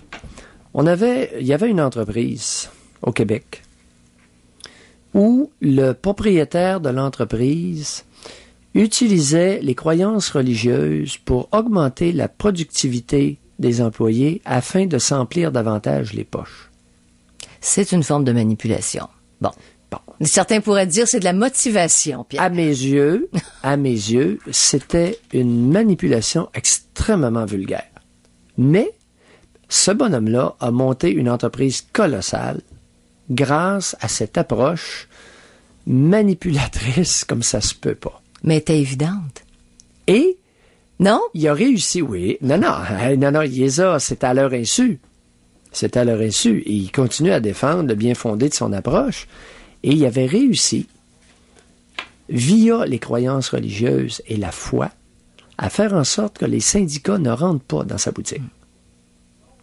Alors, est-ce qu'on pourrait dire, Pierre, en poussant que c'était un stratège? Il y avait un objectif. Non. Vous dites non. Vous dites là, ce serait un cas de manipulation. Ça m'apparaît être un exemple patent de manipulation où quelqu'un amène un groupe à croire, à penser et à se comporter à l'encontre de leur nature profonde, qui plus est à leur insu. Alors, on va maintenant du côté de Martin. Bonjour, Martin. Salut. Bonjour, Martin. Je suis super content de vous parler. Ça fait longtemps que je vous écoute, moi aussi, là, la phrase habituelle, là, mais vous êtes quelqu'un de spécial pour moi. Je suis une personne bien émotive, puis je crois beaucoup à mes convictions. Je suis un guerrier. Puis je vous aime bien gros. J'ai ma petite photo à la maison. Vous, là, c'est mes amis qui me l'ont donnée parce que ils m'appellent le doc. Puis je suis bien content de la montrer à tout le monde. Ça fait lever grand-mère un peu, là, mais moi j'aime bien ça. Ça remplace le scapulaire. Hein? Quoi? Pierre, ça remplace le scapulaire. Ça fait lever les grand-mères. Qu'est-ce que c'est ça? Ah j'ai fait lever à toutes les Pâques, moi. Ça fait 2 en 2, là. À Pâques, on a un rendez-vous familial, puis je sais pas qu'est-ce que j'ai avec les grands-mères, moi. Toutes les fois, j'ai fait lever, là, en fin de semaine, j'étais dans une discussion de pisser debout à la toilette, puis son mari, c'est presque que je comprends, ça fait longtemps qu'il pisse assis, puis moi, ça me scandalise, ces histoires-là, puis en tout cas, finalement, ça a fini par énerver tout le monde, là, puis en tout cas, en particulier mes grands-mères, là, les grands-mères, les autres. Vous savez, Martin, je dois vous dire que l'histoire du pissage debout, pisser assis, là, ça a été une découverte via notre tribune. Oh oui, tout à fait, mais moi... Je ne croyais pas je ne savais même pas que ça existait. Moi non plus. Que des individus, que des hommes préfèrent uriner assis sur le bol plutôt... Ça me dérange pas, mais d'entendre sur les ondes des hommes appeler pour nous dire qu'on veut leur imposer ou on leur a imposé. Ah, mais moi, j'en vois beaucoup, là. Oui. Ça me touche, en tout cas, peu importe. Moi, je suis une personne dure, je reste tout seul la plupart du temps parce que j'ai de la misère avec les personnes, j'ai de la misère à me faire contrôler ou... Mais Martin, vous nous appelez aujourd'hui, puis notre sujet, c'est la manipulation. Vous dites que vous êtes un guerrier. Oui, je suis un guerrier. Alors, qu'est-ce que vous avez à nous dire? J'ai commencé ma carrière, ça fait quand même 6 ans. Je suis dans la mécanique de bâtiment. Oui. Ma première emploi, c'était dans une commission scolaire. Il n'y avait pas de budget, puis je faisais tous les métiers. Ma directrice est tombée en amour avec moi. Là, c'est dans le sens figuré, c'est pas réel. Là. Mais elle m'aimait beaucoup, elle m'a fait un beau bureau à côté d'elle. Je faisais tout, puis elle, là, j'étais son sauveur. Là. Elle avait des problèmes avec plein de corps de métier parce que pour des niaiseries, il fallait qu'elle passe par la maison mère. C'était une femme et elle reconnaissait ses limites et elle reconnaissait l'importance d'avoir un homme débrouillard près d'elle. Est-ce que je comprends bien? Oui. Bon. Puis elle m'invitait n'importe où. Elle voulait vraiment m'intégrer dans la famille de l'école. J'étais avec les professeurs. Ça m'a beaucoup surpris, là. Parce que j'étais quand même un mécanicien caché, là. Moi, je travaille dans les greniers, puis dans les murs, là, ils me voient pas, là. Puis finalement, elle m'a intégré avec tout le monde. J'étais près de tout le monde. J'ai bien aimé ça. Oui. Mais malheureusement, c'était à Montréal. Puis moi, Montréal, c'est trop de transport, puis c'était encombrant pour moi. J'ai eu une opportunité pour un hôpital. Oui. Qui était à côté de chez nous. Oui. Fait que j'ai été là-bas. À cet hôpital-là, quand je suis rentré là, j'étais bien content parce que c'était mon hôpital que j'allais depuis toujours, que dans ma ville, ça me plaisait beaucoup, juste ça. Puis quand je suis rentré là, mais c'était la guerre là-dedans. Mais là, quand je vous dis la guerre, là, la vraie, là. Pour un guerrier, c'était parfait. Ah ben oui, mais moi, j'ai pas de problème avec ça. Je suis prête à me battre, mais je suis une personne qui s'en fait pas avec beaucoup. C'est bien rare que je m'en fais. Je prends ça relax. Qu'est-ce que vous voulez dire, Martin? Oui. Que voulez-vous dire par c'était la guerre là-dedans? C'était pire que vous pouvez penser. C'était tous les employés, les corps de métier s'étaient réunis. Ils avaient fait une pétition contre mon boss. Moi, ça faisait 1 mois que j'étais là. Ils voulaient que je signe ça, mais je voulais rien savoir de signer ça. Je voulais pas me mettre tout de suite dans l'eau chaude. Là. Moi, je n'avais pas rien à... Je pouvais pas signer ça de toute manière. J'étais même pas conscient de ce qu'il lui reprochait. Moi, j'avais rien vu de tout ça. Oui. Donc, c'est un syndicat d'hommes? Oui. Okay. Ah, mais ça jouait assez dur. Contre un récent patron pour vous? C'était mon patron, oui, puis tous les gars s'étaient mis ensemble, mais c'était pas vraiment, c'était avec le syndicat, là, mais c'était vraiment eux autres qui s'étaient regroupés, là. Oui. Fait que ça l'a mis mon boss dans l'eau chaude, puis ça l'a mis une atmosphère très tendue, là, dans l'hôpital. Moi, je viens juste d'arriver là-dedans. Moi, dans ma tête, c'est ma job, qu'est-ce qu'il faut que je fasse? C'est souvent, je suis tout seul dans l'hôpital. Quand l'hôpital la ferme, oui. Mais quand les corps de métier sont tous sortis. Oui. Moi, je suis dans l'hôpital. Je m'occupe du chauffage, de la ventilation, de la plomberie. Je peux avoir des cols pour une porte qui coince. Je peux avoir, n'importe quoi, un évier bouché. Un homme à tout faire. Ouais, n'importe quoi. Un homme à tout faire, on a compris. Mais... Puis dans des sphères assez complexes. Parce que la ventilation dans les salles d'opération, conviens-tu que faire des erreurs, s'il y a une veste de travers, là, oui, tout à fait, là, on cherche un homme de votre trempe et ça presse. Oui, c'est ça. Puis, tu sais, il y a des... T'es mal informé aussi, là. Moi, je suis en début de carrière, puis une erreur peut arriver vite dans un milieu hospitalier, là. J'arrête un système de ventilation, la poussière tombe, s'il y a quelqu'un d'ouvert en bas, là, ça n'a pas de sens, toi, là. Oui. C'est jamais arrivé, là, mais c'était propice à. Oui. Fait que moi, dans ma tête, c'était qu'il fallait que je sois rentable et performant et essayer d'accommoder le plus de monde. Ce qu'il faut vraiment pas faire dans un hôpital, là, c'est ce que j'ai compris. Pardon, qu'est-ce que vous venez de dire là? Ben, si tu fais ça, tu vas être tout seul.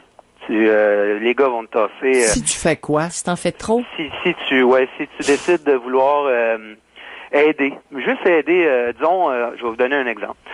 Moi, il y avait une boîte de narcotiques. À un moment donné, qui était à l'urgence, la serrure était cassée. C'est pas dans mon cadre de métier, mais il est 00:30, un samedi soir. Le médecin m'appelle. C'est des médecins qui me parlent. Moi, pour moi, un médecin, là, quand il m'appelle, moi, j'ai beaucoup de respect pour un médecin. Pour moi, un médecin, là, c'est plus que mon boss. C'est un médecin qui me demande un service. Qui a des besoins, Qui a des besoins, là, par rapport aux patients directs. Dans l'urgence, lui, il me veut des narcotiques, là. Fait que moi, je monte en haut, puis il y a 2 serrures sur une armoire à narcotiques. Il y en a une de défectueuse, fait que je la saute. J'enlève la serrure complètement. Mais il en reste une qui barre, mais j'en ai fait sauter une. Fait que le médecin est super content, puis je me fais souvent dire que hey, c'est le fun, ça bouge quand t'es là, c'est qu'on n'est pas obligé d'attendre 3-4 jours que quelqu'un vienne, hey, je suis content. Je me faisais féliciter assez souvent. Fait que j'y ouvre son armoire, moi je suis bien fier de moi, ça fait pas très longtemps que je suis là. Le lendemain, je me fais rentrer dans le bureau, c'est super sérieux, je suis irresponsable, je pourrais avoir volé de la drogue, tout le monde, l'armoire est ouverte par un mécanicien, c'est pas un menuisier. Dans le fond, ce qu'il me dit, c'est que j'ai coupé l'overtime d'un gars. Puis c'est pour ça qu'il est fâché. Mais moi, je suis une personne assez directe, fait que... J'ai coupé l'overtime d'un gars. Ouais. C'est surtout ça le problème. Mais il me le dit pas comme ça, là, mais avec moindrement de jugement, tu s'en rends compte assez facilement. On est dans un hôpital. Oui. Et c'est dans un hôpital du Québec. Oui, tout à fait. Et c'est pas des femmes. Non. Je sais, Janine. Hey, moi, je vais vous plus. La personne qui a réglé le problème, là, puis qui a vraiment été super, c'était une femme. C'est elle qui a réglé le problème dans le milieu d'hommes. Ça m'a surpris, là, mais c'était ça. Un milieu d'hommes? Vous osez appeler ça des hommes, vous, ceux avec qui vous travaillez? Je travaille plus avec eux autres. Je suis pas mal mieux à part de ça. J'ai monté en grade, j'ai monté en salaire. Pour paraphraser Lise Payette, il s'agirait qu'on le mette une robe puis il passerait pour des femmes. Bon, il y en a une gang de guidounes, en effet, là-dedans. Yes. Oh, oui, ça parlait de leurs femmes, puis c'était pas mal eux autres les boss à la maison, d'après ce que je voyais. Oui. En tout cas. Ensuite, qu'est-ce qui est arrivé, c'est que j'ai eu des problèmes avec ça, puis plus tard, j'ai eu un appel toujours à l'urgence, parce qu'à l'urgence, c'est presque là, le pas du temps que tu as des problèmes, parce que ça bouge là-bas, là. Oui. J'ai eu un appel, un médecin, que je m'entendais très bien avec lui. C'était le répartisseur des médecins. Oui. Puis lui, je mangeais avec lui le soir parce que moi, je travaillais souvent tout seul. Oui. Faut faire vite, Martin, parce que le temps file. OK, oui. Fait qu'il y a eu un moniteur cardiaque qui a les branchements dedans ont été cassés. Oui. Fait que ça, c'est pas compliqué. C'est rien qu'un genre de petit tiroir que t'enlèves puis qu'il y a des prises. Oui. Là, j'ai dit, si tu peux aller voir sur un autre étage, je t'en trouve un. Moi, je vais aller voir de mon bar si je trouve de quoi. Je descends en bas, puis il y a des petites boîtes de branchements neuves dans des sacs. Ils sont neuves. Fait que j'en prends une, je la monte en haut. Là, je dis si c'en est trouvé un. Là, il me dit que non. j'y ouvre ça, je mets là, lui, il met, parce que lui, il en a mis des branchements, il connaît ça. Lui, il met, il plante ses petites suces là-dedans, puis il se teste. Puis là, il dit, c'est bon, il donne la température, donne le pouls, donne tout ça. Oui. Fait que lui, il est bien heureux. Moi aussi, je suis heureux. Puis là, je suis pas mal fier de mon coup encore une fois. Le lendemain, je rentre dans le bureau, mais là, c'est pas drôle. Là, j'ai une lettre comme quoi que je suis un danger, qui veut plus que je travaille. On doit aller à la pause, Martin. Vous avez été blâmé, c'est ça? On retient ça. Alors, merci beaucoup de votre appel.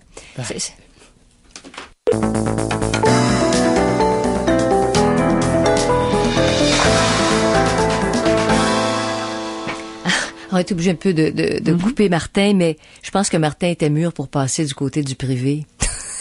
C'est un entrepreneur. C'est un gars qui a de l'initiative. Pas nécessairement. Et effectivement, peu importe qu'on soit syndicaliste ou anti-syndicaliste, il y a un fait qui demeure. Dans un groupe de 10 personnes, s'il y en a un ou deux qui sont plus zélés que les autres, ça va mal faire paraître les moins zélés. Ça n'a rien à voir avec le syndicat. Les syndicats ont permis à des paresseux et à des moins zélés d'exercer un pouvoir qu'ils n'auraient jamais exercé sans la présence syndicale. Ça, c'est un reproche qu'on peut leur faire. Et j'ai hâte que cette organisation, que cette institution-là délaisse les attitudes fascistes pour se regarder agir. C'est pas facile, Pierre, parce que les syndicats ont aussi défendu des cas où qui étaient pas capables, qu'on pouvait pas intégrer dans le milieu privé. OK? Et ces gens-là peuvent quand même travailler, puis parce que on les défend. Tu sais, c'est une arme à deux tranchants. La Charte des droits et libertés a fait beaucoup plus pour les citoyens que la présence syndicale, à mon humble avis. Mais le syndicat est sur place et voit... Non, mais si tu le prends dans le sens positif, dans certaines boîtes, le syndicat est nécessaire. Il y a des gens employés qui sont incapables de se défendre. C'est vrai. OK? Et c'est vrai parce que et le syndicat est là sur place. Savais-tu, Janine, qu'à plusieurs reprises, j'ai agi à titre d'expert pour des syndicats? Des grands syndicats? Savais-tu ça? Non, je savais pas. Oh, oui. Et dans des cas où... Des grands, écoute, syndicat de la fonction publique, des gros syndicats. Mais dans quel dossier? Dans toutes sortes de dossiers. Congédiement, par exemple, congédiement farfelu. Okay. Le syndicat congédiement illégal. Congédiement lorsque l'individu est malade. Congédiement pour ne pas que l'individu soit indemnisé par la compagnie d'assurance et faire monter les primes. Donc, vous alliez seconder le syndicat pour défendre un syndicat. Oh oui, alors, s'il vous plaît, taxez-moi pas d'être anti-syndicaliste, pas ça. Lorsque je m'interroge. C'est beau. C'est beau parce que c'est ça, non, les syndicats. On peut pas taxer en bloc parce que on passe à côté complètement. Non. Ouais. Parce que oui, le point que t'as emmené, Janine, oui, il y a des syndicats qui ont été très protecteurs d'individus qui se faisaient malmener. Oui. Puis incapables de se défendre. Il faut leur rendre ce qui leur revient. Et moi-même, j'ai été témoin et expert dans ces causes-là. Okay. Où on défendait. Parce qu'on peut pas taper sur les syndicats. Maintenant, en parallèle, sans parler des autres côtés. C'est ça, voilà. En parallèle, il y a eu des situations d'abus. Puis il y a eu de la mafia. Tu sais, Dédé Desjardins, là. Puis ce que Martin nous raconte. Mais ça n'a rien à voir avec le syndicat. Tu sais, ce qu'il nous raconte n'a rien à voir. Parce que ça c'est une réaction de groupe d'hommes qui contient des éléments moins zélés, et les éléments moins zélés ont noyauté le groupe et vont essayer de ralentir. Écoute, Janine, ça a passé au bougon. Il y a eu une bougonnerie là-dessus. L'as-tu vu? Tu l'as pas vu, celle-là? Quand tu travaillais dans une boucherie, quand le bougon qui voulait s'en sortir. Non, c'est dans une usine, il se présente, ben, passer à la mode, puis là, on t'a l'averti. C'était le petit mince, là, le petit court qui essayait d'aller à c'est frais. La fois où il s'est fait enfermer dans le frigo? Je le sais. Dans le frigo? Je sais quand il l'avertissait. Alors, les auteurs les auteurs des bougons en ont fait une caricature. Alors, Pierre, on va parler tout de suite à Suzanne. Bonjour, Suzanne. Bonjour, Dr. Mailloux. Bonjour, Janine. Bonjour, Suzanne. Moi, mon expérience, je pense que Dr. Mailloux, je vais aller contre un petit peu peut-être le concept du fait que vous aimez pas tellement vous faire dire quoi que ce soit par les femmes, là. Il y a un petit peu de ça là-dedans. Ce qui est arrivé, en fait, c'est que je travaillais dans un bureau. Moi, je travaillais contractuel. Oui. Et à un moment donné, après quelques années, j'étais comme un petit peu fatiguée. Et puis, j'ai obtenu un dernier contrat dans un bureau et il y avait une ouverture pour une possibilité de permanence. Donc, je me suis dit, bon, ça peut peut-être me donner un petit peu de repos, là, parce que j'étais tannée. Et c'est-à-dire mon patron, qui était un homme, et aussi, je travaillais avec l'administration, mais également avec les contremaîtres. Et c'est ça, mon patron, le grand patron qui était un homme, lui, il m'a pris en grippe. Parce que, ainsi que je crois dans une certaine mesure, les contremaîtres. Parce que en premier lieu, j'étais une belle femme. Fait que déjà là, ça marchait pas bien. Mm-hmm. Parce que ils tentaient tous, d'une certaine façon, de me séduire. Et moi, je ne marchais pas. Moi, ça ne m'intéressait pas. Ce qui m'intéressait, c'était de faire mon travail et de faire mon travail correctement. Donc, voyant la chose, il a commencé à me prendre en grippe et il a bloqué, durant la période que j'ai été là, il a bloqué les roues. Je faisais parfaitement mon travail et j'avais quelqu'un entre lui et moi, là, c'est-à-dire un superviseur que j'allais voir et cette personne-là me disait toujours que mon travail était correctement fait et généralement j'avais des bons commentaires parce que aussi j'étais en rapport avec des fournisseurs de la compagnie. Et c'est ça, et le temps passait et de temps en temps je demandais, bon, ben est-ce que ça va? Est-ce que vous êtes satisfait? Est-ce que vous pensez que on peut passer à l'étape suivante? Puis il y avait toujours comme, c'est pas vraiment le temps, on est occupé. Et puis, quelle était l'étape suivante, Suzanne? Ben, c'est-à-dire ce que moi je voulais, là, une permanence dont je leur avais parlé. Ah, OK. Et il y avait toujours quelque chose qui faisait en sorte que c'était jamais le temps. Et à un moment donné, disons que je me suis tannée.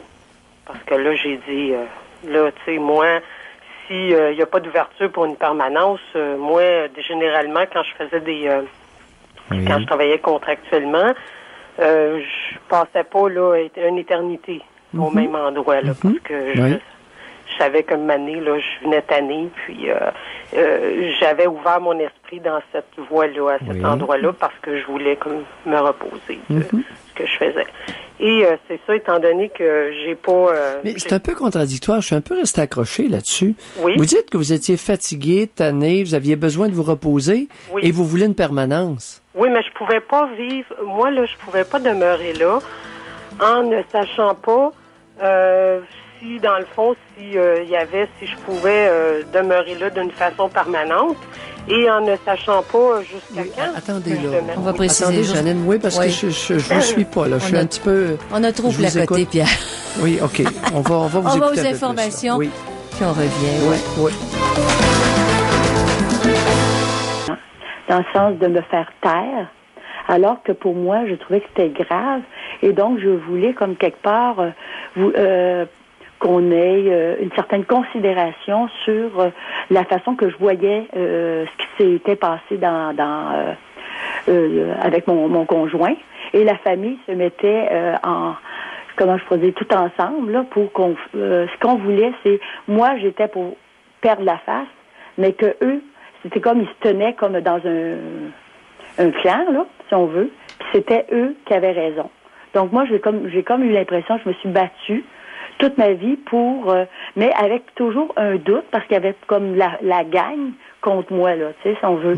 Donc, dénoncer quelque chose, il y a des avantages, une certaine fierté intérieure, mais aussi des inconvénients, c'est l'isolement. Oui. Et surtout aussi, je dirais, une baisse d'énergie, je sais pas comment dire, à un moment donné, tu as l'impression que le désespoir t'habite, là. C'est parce que, je sais pas comment dire ça, c'est tellement envahissant. Puis quelque part, tu veux pas lâcher prise parce que quelque part, tu le sais en dedans de toi que tu as raison, que non, c'est pas banal, et oui, c'est grave, et que non, c'est comme il y a comme une lutte constante là de vouloir de pas perdre, tu sais, c'est comme de pas réaliser que dans le fond l'autre te fait perdre la face. Et que toi, tu veux pas perdre la face là-dedans. Mais je sais pas si c'est clair quand c'est nébuleux. Mais... Parce que j'arrivais pas, moi, à jauger, à voir la méchanceté. Parce que... C'était chez le conjoint, Nancy, c'est ça? Oui. La famille du conjoint qui... L'important, c'est de pas perdre la face. Oui, c'est grave, mais écoute, c'est toi qui bon, on va dire susceptible ou pointilleuse. Voyons donc, c'est pas grave. Tu sais, c'est comme, tais-toi, puis on va tous prendre les moyens pour te faire taire. Puis on va tout faire pour... Sur quel point? De quoi nous parlez-vous? Bon, OK. Je dirais... comment je dirais ça? Attendez. Je veux dire... la personne, elle a une expérience homosexuelle. Donc, toi, écoute, c'est à toi de pas recevoir la famille chez vous.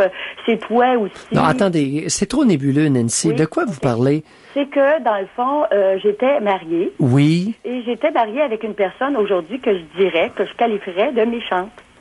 Et ça, c'était comme quelque chose que je dirais que le parallèle que je ferais, c'est que j'ai jamais vu, et ça, vous m'avez aidé à voir que quand on déplace le problème, c'est que ma mère, je voulais pas voir ma mère telle qu'elle était, comme je voulais pas voir que mon mari tel qu'il était. Et qu'est-ce la que... façon qu'il se comportait, c'est justement, ce que vous avez dit, ça dit, à mon insu, il essayait de me faire croire que je voulais faire l'amour à trois, que t'étais sûr, c'est pour toi que tu fais ça, écoute, bon, tu sais, c'est comme essayer de me faire croire qu'au bout de la ligne, c'est moi qui veux ça, alors que c'est tout lui qui fait les démarches, il s'arrange pour arriver à... Sauf que moi, j'ai mis... Et dans l'amour à trois, la relation sexuelle à trois... Oui. C'était 2 femmes et un homme ou 2 hommes et une femme? 2 hommes et une femme. C'est moi la femme, puis un autre homme. Donc, j'aurais voulu que je fasse l'amour avec le gars. Attendez. Oui, parce que ça, là, vous amenez un bel exemple de tentative éhontée de manipulation. Je pense qu'on va... Ici Pierre Lac.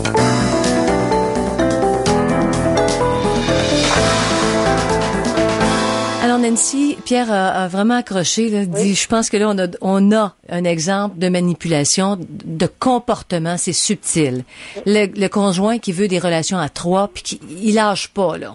Il essaie quasiment du harcèlement. Tu lui dis non, tu lui dis qu'écoute, moi je suis pas bien là-dedans, écoute, je veux pas, écoute, puis au bout de la ligne, c'était sûr, puis il laisse aussi entendre que dans le fond, moi c'est moi qui vais avoir l'avantage là-dedans, écoute, te vois. Voilà, vous venez de le mentionner, le point là. Oui. Ce qui distingue la manipulation de d'autres comportements, c'est qu'on essaie de faire croire quelque chose à quelqu'un à son insu. C'est ça. Tu sais, il essayait de vous faire croire que le trip à 3, 2 hommes et une femme, c'était pour vous, puis ça aurait des effets bénéfiques, puis vous aimeriez ça, alors que c'était carrément pour lui. Puis pourtant, je le disais. Puis là, il me disait, oui, mais là, c'était pas clair. C'est parce que je l'ai dit. Tu sais, puis à un moment donné, sois objectif, parce que je suis une personne qui est émotive. Oui. Et je lui disais, OK, on va essayer d'être... Parce que souvent, là, ça prenait toute mon énergie à essayer de comprendre, à dire, voyons, je doutais constamment. Et peut-être que c'est vrai, puis peut-être que je m'en rends pas compte, puis peut-être que je veux pas voir, puis peut-être que dans le fond... Puis c'était l'énergie à me vider, attends un petit peu, là, puis peut-être que dans le fond... Puis là, surtout, comme j'étais pas capable de me taire, je veux dire, puis en plus, les circonstances ont fait que la famille l'a su, sa mère, entre autres, l'a su. Je veux dire, elle s'est pas gênée pour me mettre toute la responsabilité sur le dos. Oui, on a très bien compris. OK, donc... Alors, vous avez récolté l'odieux de tout ça, puis c'est comme si je me battais constamment à être pris en considération et je ne voulais pas qu'on me discrédite comme ça. Okay. Je ne voulais pas me laisser tomber. J'ai l'impression fallait pas que je me laisse tomber, il fallait que j'aille jusqu'au bout de plus avoir d'énergie aussi, là. Oui. Puis est-ce que vous avez laissé cet homme-là? Non, justement, j'étais en train grâce à votre émission, je vous dirais que j'étais en train d'arrêter j'étais en train de comprendre ce qui se passe là de plus en plus et ça me donne un peu plus d'énergie, justement, un peu plus forte. Oui. Avec moi-même, puis à me dire, attends un petit peu, là. Puis là, je suis en train de voir le parallèle avec ma mère, où elle a eu des approbations, elle m'ignore, me critiquer, et au bout de la ligne, dans le fond, tout ça parce que j'ai parlé. Tout ça, chez nous, j'ai parlé. J'ai osé dire que c'était grave, le voyeurisme de mon père, et le seul résultat que j'ai eu, c'est comme vous avez déjà dit, l'introjection qu'au bout de la ligne, on te crisse dehors, parce que t'as osé parler. Mais moi, ce que je dirais aujourd'hui, ce que je vois, c'est que plus jamais, dans ma tête, je voulais plus jamais juger quelqu'un, faire perdre la face. Même, je voulais pas leur faire perdre la face. Je voulais tout simplement reconnaître mes droits. J'ai pas juste des obligations envers eux en tant que parents, mais j'ai aussi des droits. Et eux aussi ont des obligations, le respect et la dignité d'une personne. Je pense que ça, je viens de saisir ça, que dans le fond, non, ça ne me convient pas, puis c'est pas parce que je suis susceptible, puis je veux voir, je suis pointilleuse, puis je veux voir des gravités où il n'y en a pas. Je pense que c'est grave et je le sens au plus profond de moi. Excellent. Et c'est important, ça. C'est important. Comme je le ressens, oui. Quelque part, je veux dire, c'est comme, je me sens comme, comment je pourrais dire? Oui, on me regarde comme quelqu'un, t'es trop intense, t'es hystérique, t'exagères, voyons, prends ton trou, là, tu sais, puis c'est comme, il y a une question de survie. C'est comme une question de survie. Régulièrement, oui. Vous me faites penser à quelque chose. Régulièrement, on essaie, dans toutes sortes de sphères d'activité, ou dans toutes sortes de sphères relationnelles, on essaie de nous faire avaler des couleuvres. Alors, la manipulation, c'est quelqu'un qui essaie de te faire avaler une couleuvre en essayant de te convaincre que c'est un morceau de chocolat. C'est ça. Correct? C'est ça. Bye, Nancy. Elle n'a pas été dupe. Mais ça prend du temps, par exemple, à désamorcer tout ça. La couleuvre, t'apprend longtemps, hein, souvent. C'est ça dans la manipulation également. On parle à Pauline. Bonjour, Pauline. Oui, bonjour, Madame Ross. Bonjour, Monsieur Maillot. Oui, bonjour, Pauline. Bonjour, Monsieur. Moi, j'ai pris ma retraite, ça fait 3 ans. Oui. J'ai subi l'harcèlement à mon travail 8 ans. Oui. Je l'ai subi avant ça aussi, mais pour couper ça pas trop long. Le syndicat, c'est un bon mouvement, mais c'est les gens qui s'impliquent à l'intérieur qui sont malsains, avec la collaboration des patrons. Moi, j'ai travaillé dans l'entreprise 43 ans, et puis là, à un moment donné, la compagnie a été vendue. C'est une très grosse compagnie de papier de Montréal. Et puis là, ils ont envoyé les plus vieux à la retraite. Moi, j'étais la plus vieille employée de toute l'usine. J'avais pas de fonds de pension, donc j'étais obligée de rester travailler. Fait que là, ils ont dit, ben là, les vieux s'en vont, tu vas nous aider, les gens du syndicat, tu vas nous aider à dompter les jeunes qui vont rentrer. J'ai dit, moi, je regrette, je donne pas personne ici. Je vais leur montrer comment travailler, mais je donne pas personne. Ils ont dit, dans ce cas-là, nous autres, on va te dompter. Le mot d'ordre a été donné du jour au lendemain que plus personne ne me parlait. J'ai subi ça 3 ans, et le président du syndicat, il me visait des papiers, il me pitchait les rapports, parce que je travaillais au laboratoire. Vous êtes coriace, Pauline? Vous êtes coriace? 3 ans? Oui. Ils vous ont pas eu tout de suite? Puis, il m'a vous dire que ce qui est arrivé, ça a viré contre eux autres, hein? Dans quel sens? Dans quel sens? Il y en a qui sont morts subitement du cœur, monsieur. Il y en a 2 autres qui sont morts, puis les autres sont toujours malades à l'hôpital. Oh! Oui. En tout cas, parce que là, j'ai vécu ça, et puis là, j'allais voir le président du syndicat, j'ai dit, pourquoi tu fais ça? Parce que c'était des gens que je connaissais. Effectivement, la manœuvre, juste parenthèse, Pauline, si vous me permettez. Effectivement, la manœuvre qui consiste à se regrouper pour dire on va ignorer ou on ne parlera plus à quelqu'un. Oui. Ça, ce qu'on appelle une manœuvre d'isolement. Oui. Effectivement, c'est une attitude compatible avec un tableau de harcèlement. Oui, c'est ça.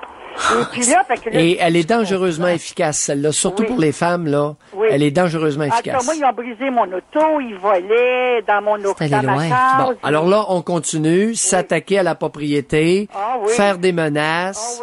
Moi-même, j'ai avisé, la santé, sécurité au travail. En dernier, c'était même la police. Ouais. J'ai avisé le bureau-chef à Montréal. Le bureau-chef à Montréal, il changeait le directeur de l'usine. Monsieur, 3 semaines après, le même problème continuait. Il y avait des vols qui se faisaient. Puis j'avais toujours le don d'être là quand c'était pas le temps. J'arrivais au moment donné que les gens volaient ou qui brisaient des choses. Le directeur de l'usine, il arrivait le matin, il faisait un meeting. Puis on était tous des voleurs puis toutes des croches quand que je savais que c'était qui avait fait l'erreur. Mais, Pauline, revenons à l'histoire de dompter les jeunes. Oui. Quel était l'agenda poursuivi dans le fait de vouloir dompter les jeunes? Ben, c'était les dompter pour leur montrer à casser et à voler. Parce que si tu montes dans une entreprise, si on brise les choses, on fait faire de l'overtime, on fait rouler le système. Êtes-vous sérieux? Comme punition, on fait faire non? C'est une façon de faire de l'overtime, de faire plus d'argent. Parce que les gens qui travaillaient, il y en a beaucoup, comme si c'était la nuit, les gens qui sont appelés, se rappellent, les machinistes, Ils sont payés 4 heures, mais ils rentrent une demi-heure. Vous prétendez que sciemment, on faisait du sabotage dans votre entreprise oui, pour faire travailler des employés en surtemps? Le type qui est appelé 2-3 fois dans la nuit, il est payé 4 fois à temps double. Fait que donc, il donnait des enveloppes, même aux gardiens de sécurité. C'est une grosse machine. Non, Pauline, là, on ne parle plus de machine, on parle de mafia, là. Oui, ben c'est ça, c'est la mafia. Puis il voulait que vous alliez de ce côté-là. C'est de l'extorsion, c'est du vol, c'est de la mafia, là. Vous savez, je vous dis toujours que vous n'êtes pas croyant, mais moi, monsieur, une fois, j'ai pleuré longtemps. Une journée, j'ai dit, qu'est-ce que je fais? Je priais, j'ai dit, mon Dieu, aidez-moi, il faut que je trouve une solution, je m'en vais pas de là. Fait qu'une journée, qu'est-ce qui est arrivé? Il y a un compagnon de travail qui est mort, subitement, du jour au lendemain. J'ai appliqué sur son emploi. Mais là, ça a été pire encore.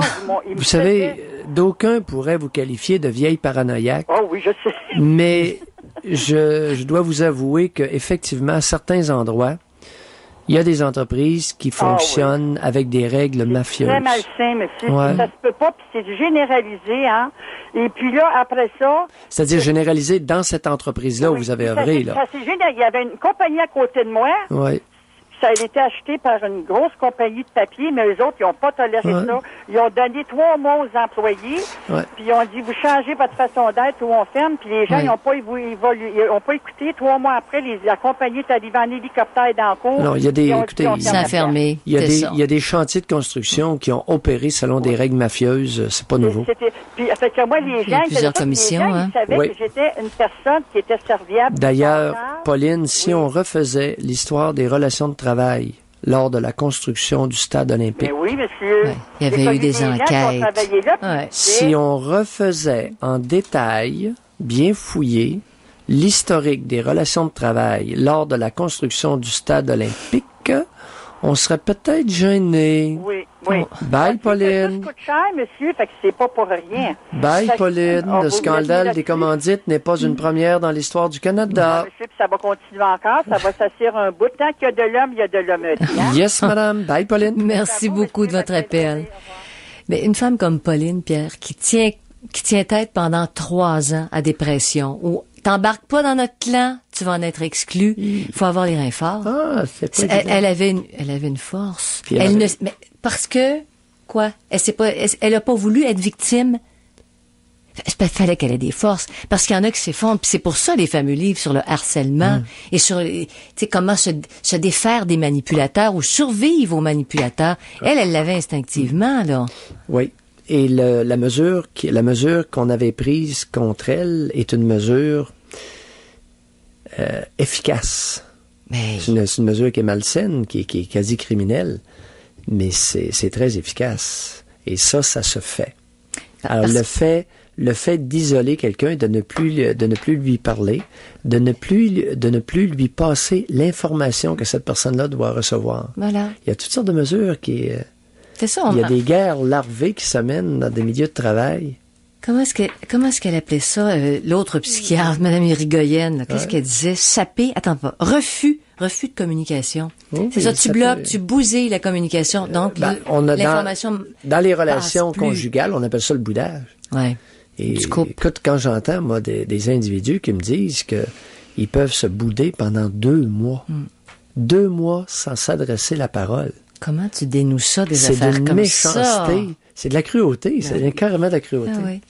Alors, les manipulateurs, on parle de harcèlement, on parle aussi d'intimidation. Pauline, il y a une couleur d'intimidation en plus là-dedans, qui est très évidente.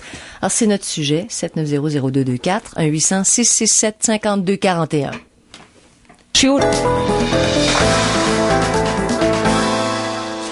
OK. Alors, manipulation, harcèlement, parfois intimidation, mais ça commence à être plus clair, mais intimidation sans témoin, ça pourrait être intégré au harcèlement. Alors, on en parle avec Suzanne. Bonjour, Suzanne.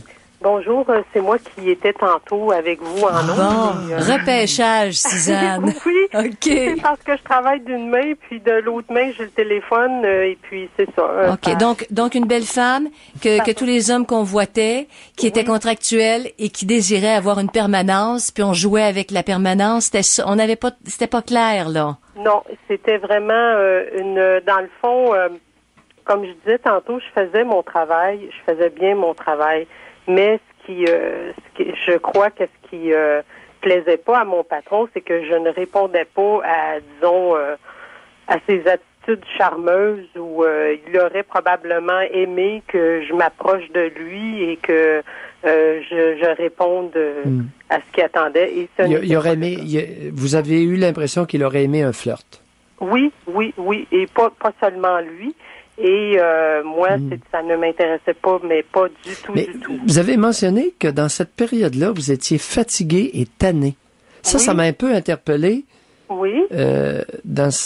Vous dites que vous étiez contractuel, vous êtes un peu fatigué et tanné de votre emploi et vous demandez une permanence. Non, pas de cet emploi-là, c'est-à-dire du fait d'être contractuel, parce que vous savez, quand on travaille de manière... Attends un peu, j'ai peut-être mal compris. Vous étiez fatigué et tanné d'être contractuel ou de votre travail? D'être contractuel. Excusez-moi. OK, continuez. Voilà la précision. Je cherchais vraiment une permanence parce que c'est très difficile le travail contractuel. OK. Et vous aimiez ce travail-là? Ben, disons que je m'étais... en réalité, dans le fond, c'était pas vraiment un emploi que j'adorais, là, mais disons que je m'étais faite à l'idée que si je voulais obtenir une stabilité, il fallait que j'aie une permanence à quelque part. OK. Alors, évoluez. Faites un bout, là. Ça nous amène où? Qu'est-ce que vous voulez nous dire? C'est ça. Là, je disais que, bon, finalement...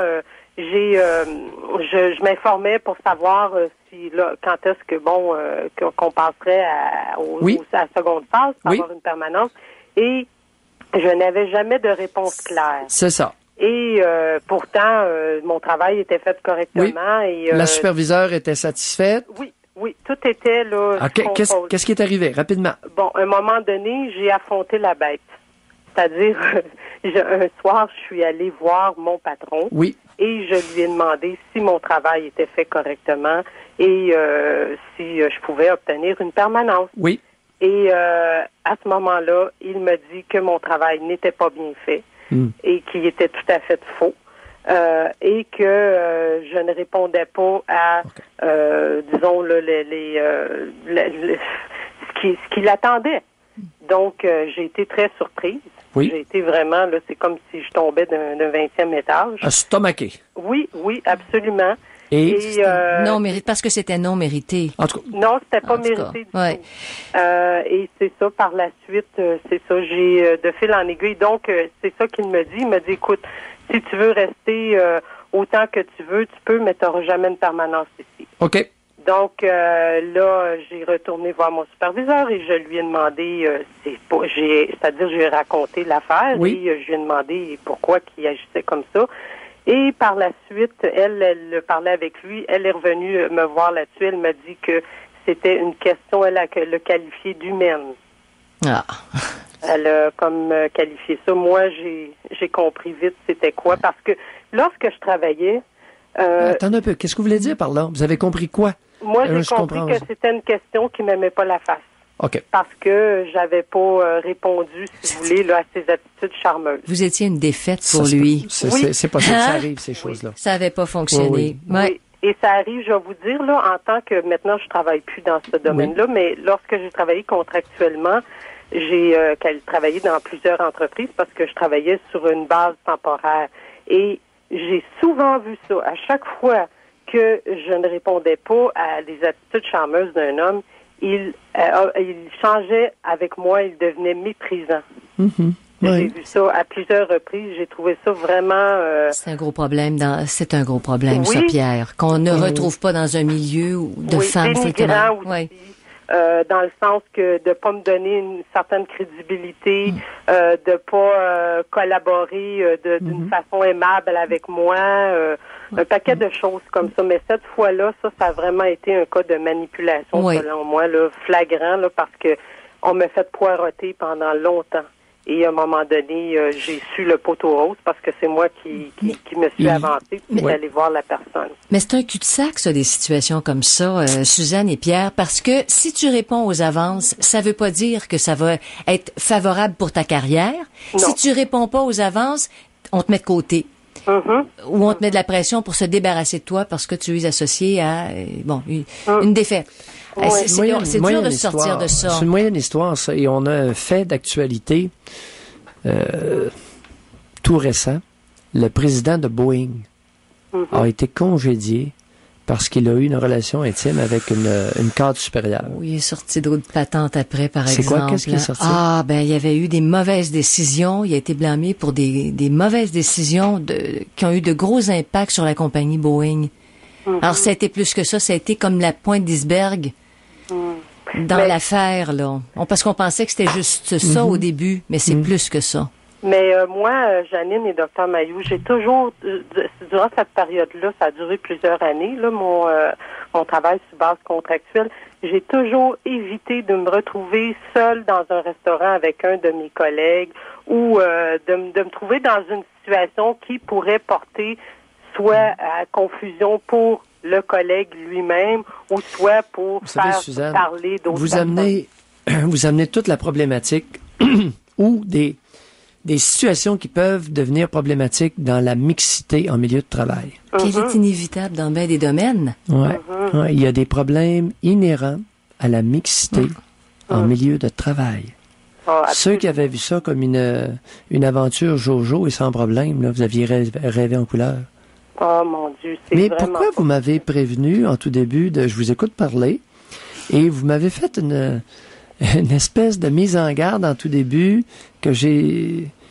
l'effet que ouais, concernant moi-même, vous avez dit que je n'aimais pas me faire dire par une femme quoi faire. Qu'est-ce que ça me... Oui, parce que c'est ça, je voulais amener cette nuance, ce point-là.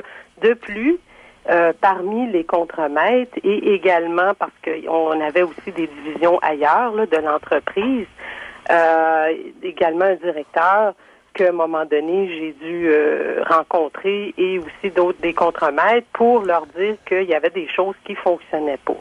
Il y avait des choses qui étaient faites incorrectes et à plusieurs reprises, je leur avais parlé de ça, puis ils m'écoutaient pas, puis ils faisaient pas ce qu'il y avait à faire. Ils ne vous écoutaient pas parler ou ils ne vous obéissaient pas? Ils ne m'écoutaient pas parler et de plus, ils n'apportaient pas les correctifs nécessaires. Est-ce qu'ils ne vous écoutaient pas ou s'ils ne vous obéissaient pas?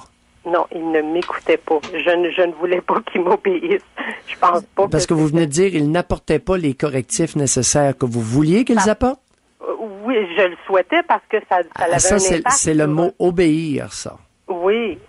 Non, je cherchais pas personne. Je pense pas que c'est une bonne attitude. Si vous dites quelque chose à quelqu'un et vous attendez qu'il apporte un correctif, ça, on appelle ça de l'obéissance. Est-ce que ça peut être de la suggestion aussi, Pierre? Tu travailles dans un département? Non, il y a une différence entre suggérer quelque chose. Si vous vous attendez à ce que le correctif soit appliqué, c'est pas une suggestion, c'est un ordre. Non, mais je pouvais pas écouter. C'était déjà assez difficile avec eux. S'il aurait fallu que je leur donne un ordre, ça aurait vraiment pas fonctionné. Et de toute façon, c'était pas... Est-ce que vous vous attendiez à ce que votre directive soit suivie? Parce que oui, je souhaitais, parce que ça Est-ce que vous vous attendiez, est-ce qu'il était essentiel que votre directive soit suivie? Je le souhaitais. Je le souhaitais. Oui. Parce que ça avait un impact sur l'argent de la compagnie. Donc, je le souhaitais. C'est un ordre ou une suggestion? Ben là, une suggestion. Bon, OK, c'est une suggestion, plus de problème. Non. Qu'elle aurait aimé fortement. Mais qu'est-ce que je viens faire là-dedans, là, dans votre propos?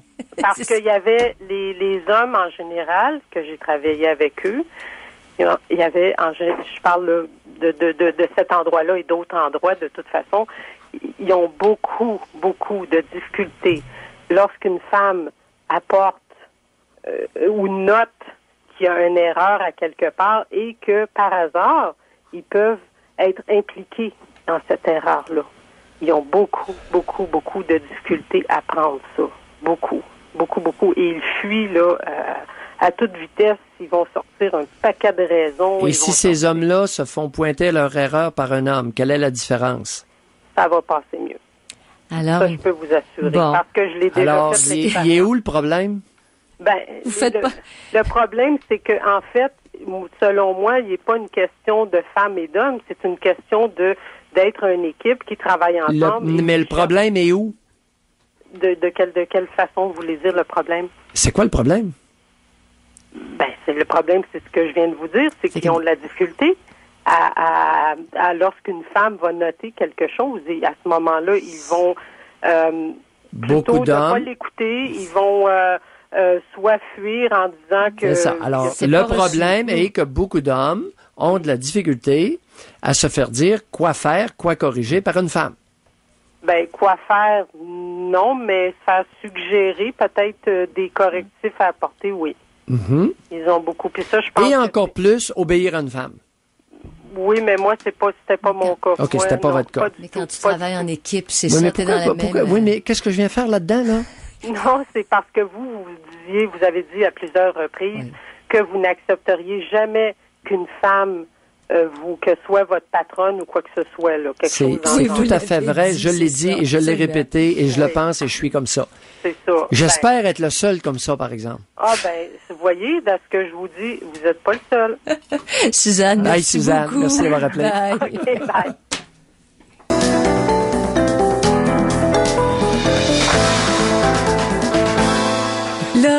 Là, je pense qu'on va dire quelque chose à nos auditeurs. OK, Pierre. Ah, Pierre, il faut. On s'en va à la pause.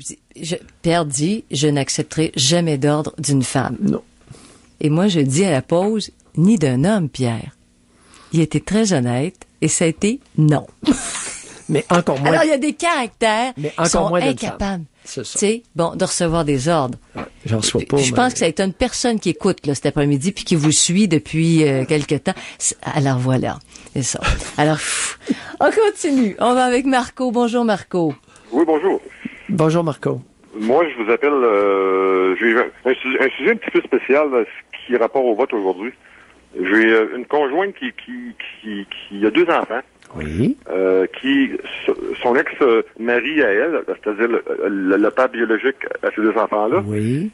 Il n'a eu un autre conjointe après elle. Oui. Il en a eu encore 3 autres avec l'autre conjoint. Oui.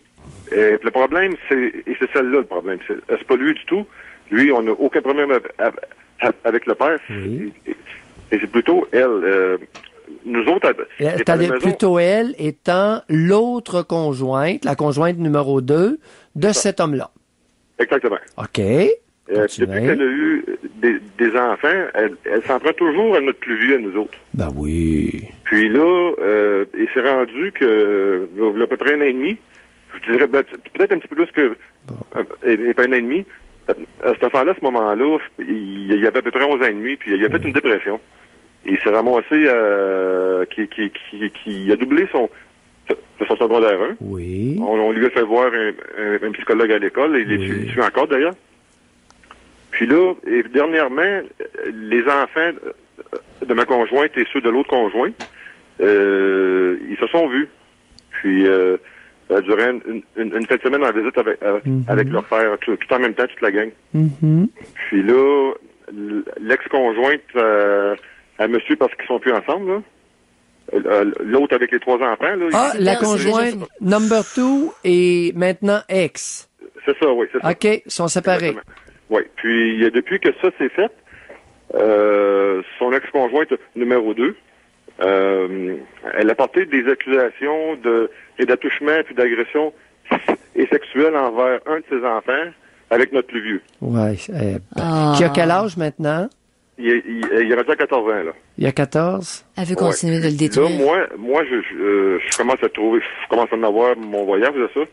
Puis, cette femme-là, je trouve que ça charme sur cet enfant-là pour se venger face à son ex-conjoint qui, tu sais, c'est toute une histoire de... Scénario possible, scénario plausible, à prendre avec beaucoup de délicatesse. Ouais, alors, quel âge avait le garçon, qui a maintenant 14 ans, quel âge avait-il lors des attouchements sexuels?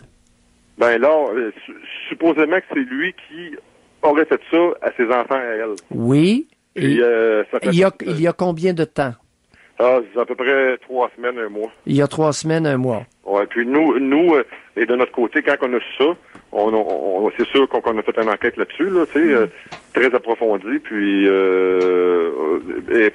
notre enfant, nous autres, moi, je vous dis une note, là, mais moi, je suis juste le beau-père, là, mais... Oui, vous êtes le beau-père, mais le garçon de 14 ans, que faisait-il avec les enfants? Que quoi, vous dites? Avec les enfants de la conjointe number 2 séparés. Ça fait combien de temps que la deuxième conjointe du gars est séparée? Ah, ça fait à peu près 3 mois. Donc, ben oui, mais là, ils étaient où, les enfants, quand ça se serait produit, ces attouchements-là? Eux autres, ils étaient en visite chez leur père. OK. Les deux gangs en même temps, si vous voulez. Le père, lui, il voulait bien faire, puis il fait plaisir à ses enfants qu'ils se voient, puis tout ça, parce qu'ils s'aiment bien, tu sais. Ouais. Mais là, apparemment que... Et lors des attouchements présumés, le père était où? Le père était là. Puis, il n'y en a pas eu d'attouchement. Attends un peu. Alors, le père était présent dans la maison lors des présumés attouchements? Oui, exactement. Bon, alors, on s'énerve pas trop, Marco. Non. OK, on reste calme. Je suis pas énervé avec ça. Mon problème, c'est juste que vous parliez de manipulateurs, puis des choses comme ça. Oui. Aujourd'hui, ben elle, je crois que c'en est une qui essaye de manipuler en faisant des choses comme ça, puis qui met des enfants là-dedans qui n'ont pas rapport Marco, à ça. En 2005, on est en train de découvrir que certaines femmes peuvent être extrêmement méchantes. Ben, exactement. Certaines, pas toutes. Ils sont pas toutes comme ça, mais elle l'est en tout cas. Il y en a une coupelle qui peuvent être royalement méchantes. En tout cas, fait que ça on a toujours présumé, on a toujours présenté la femme au Québec comme étant un modèle de vertu. N'est-ce pas? Mais là, oui. Et là, on découvre qu'il y a une couple de femmes vertueuses, mais il y en a une couple qui n'ont pas d'allure. Je pourrais ajouter, en terminant, que maintenant, elle a porté plainte officielle à la police, puis la police est là-dedans. Là. Pas de problème. Pas de problème. Si le père était sur les lieux, ça m'inquiète pas mal moins, si vous voulez savoir. Mais si le père avait fait garder le garçon de 14 ans... Alors qu'il y avait les 6 à la maison. Alors qu'il y avait les 5 enfants à la maison, nous serions dans le chenoute. D'accord, Marco? Oui. Alors, votre 14 ans, là, OK, vous allez le garder chez vous, vous allez l'avoir à l'œil. D'accord? C'est ça qu'on fait. Bye, Marco. D'accord. Bonjour. Bonjour. Hey, il y a des ces scénarios. histoires-là, là. Ah oui. Ça, c'est compliqué. Quand c'est pas vrai, là, Janine, c'est immonde de faire ça. Oui, jeune. oui. Quand c'est pas vrai. Elle prend comme... Est-ce qu'on a le temps de prendre un dernier appel rapidement? Oui, hein? Alors, on parle à André. Bonjour, André. Bonjour. Bonjour, André.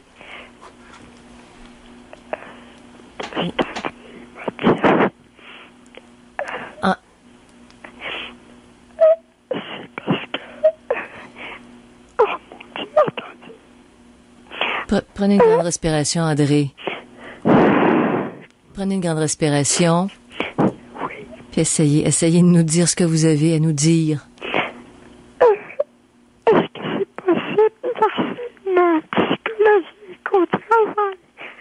J'ai pas Harcèlement entendu. psychologique, est-ce que c'est possible? Essayez de prendre une grande respiration puis de nous parler pour qu'on comprenne bien. OK. Je subis de l'harcèlement psychologique au travail. Oui. Et puis, je donnais plus que mon 100%. J'allais jamais assez vite pour eux autres. Pardon, j'ai pas entendu. J'allais jamais assez vite pour eux autres. Ouais. Mm-hmm. Et puis... dans quel genre de travail, ça, André? C'est dans un centre pour handicapés. Êtes-vous vous-même handicapé? Oui. Quelle sorte d'handicap vous avez, André? C'est ma colonne. Oui. OK. Comme je dois pas peser et je dois pas lever quelque chose de pesant, ma colonne, elle se détruit, là, comme les vertèbres, là. Oui. Et vous avez quel âge, André? 54 ans. Vous avez 54 ans. Et prenez-vous des médicaments actuellement? Habituellement, je me suis fait mettre en congé depuis... Pardon? Le 11 de mars. Oui. En congé? Oui. Qu'est-ce que vous prenez comme pilule actuellement? Là? Je sais pas, je vais vous les nommer, là. Oui, allez-y. Je prends des trazodone. Mm-hmm. Et puis, je prends aussi du Risperdal. Risperdal. Pardon? Oui, Risperdal. Et quoi d'autre? Oui, Risperdal. Mm-hmm. Et puis du Pronozepam. Oui, bromozepam. Lectopam. Ouais. Mais c'est que là, je vais aller voir un psychiatre parce qu'il m'envoie voir un psychiatre. Bon, oui. Mais je suis pas folle. Et qui vous a donné ça, cette médication-là? Un antidépresseur avec un antipsychotique et un anxiolytique pour faire pleurer? C'est un médecin de famille, ça, qui vous a donné ça? Ouais. Oh, ça vaudrait peut-être la peine, tant qu'à prendre des médicaments à votre âge, à 54 ans, ça vaudrait peut-être la peine de faire vérifier ça par un psychiatre. OK? Oui. Ça aide. Est-ce que c'est normal, Dr. Mayou, d'être harcelé comme ça, puis ils disent qu'il faut avoir ma peau avant que je lance ma pension? Qu'est-ce que c'est qu'ils disent? Et puis, il y a beaucoup de méchanceté, là, qui allaient. Y en a-tu un syndicat chez vous, André? Non. Il n'y a pas de syndicat pour vous protéger? Non, pas pour l'OPHQ, il n'y en a pas. Mais j'ai été faire une plainte aux normes du travail, aux droits de la personne, droit accès, je viens avec moi avec mes rendez-vous parce que ça se trouve juste à côté de mon travail, où est-ce qu'est mon médecin. Bon. Et puis... allez, faites-vous évaluer comme il faut, puis si vous devez prendre une médication, qu'elle soit bien ajustée. OK, André? Au moins, si la médication n'aide pas, qu'elle ne vous empire pas. Allez, bye! Se faire accompagner aussi pour se faire défendre dans des situations comme ça. J'ai vu beaucoup de misère avec les personnes qui ont tendance à pleurer beaucoup, avoir beaucoup de peine et qui se font donner du Lectopam, de l'Ativan ou du Rivotril. On leur donne, hein? Voici maintenant la circulation à CKAC, 15h42 minutes, tunnel La Fontaine, depuis le secteur Sherbrooke, 132 ouest. Il y a toujours cet accident à l'intérieur, dans la voie de droite, remorque sur place.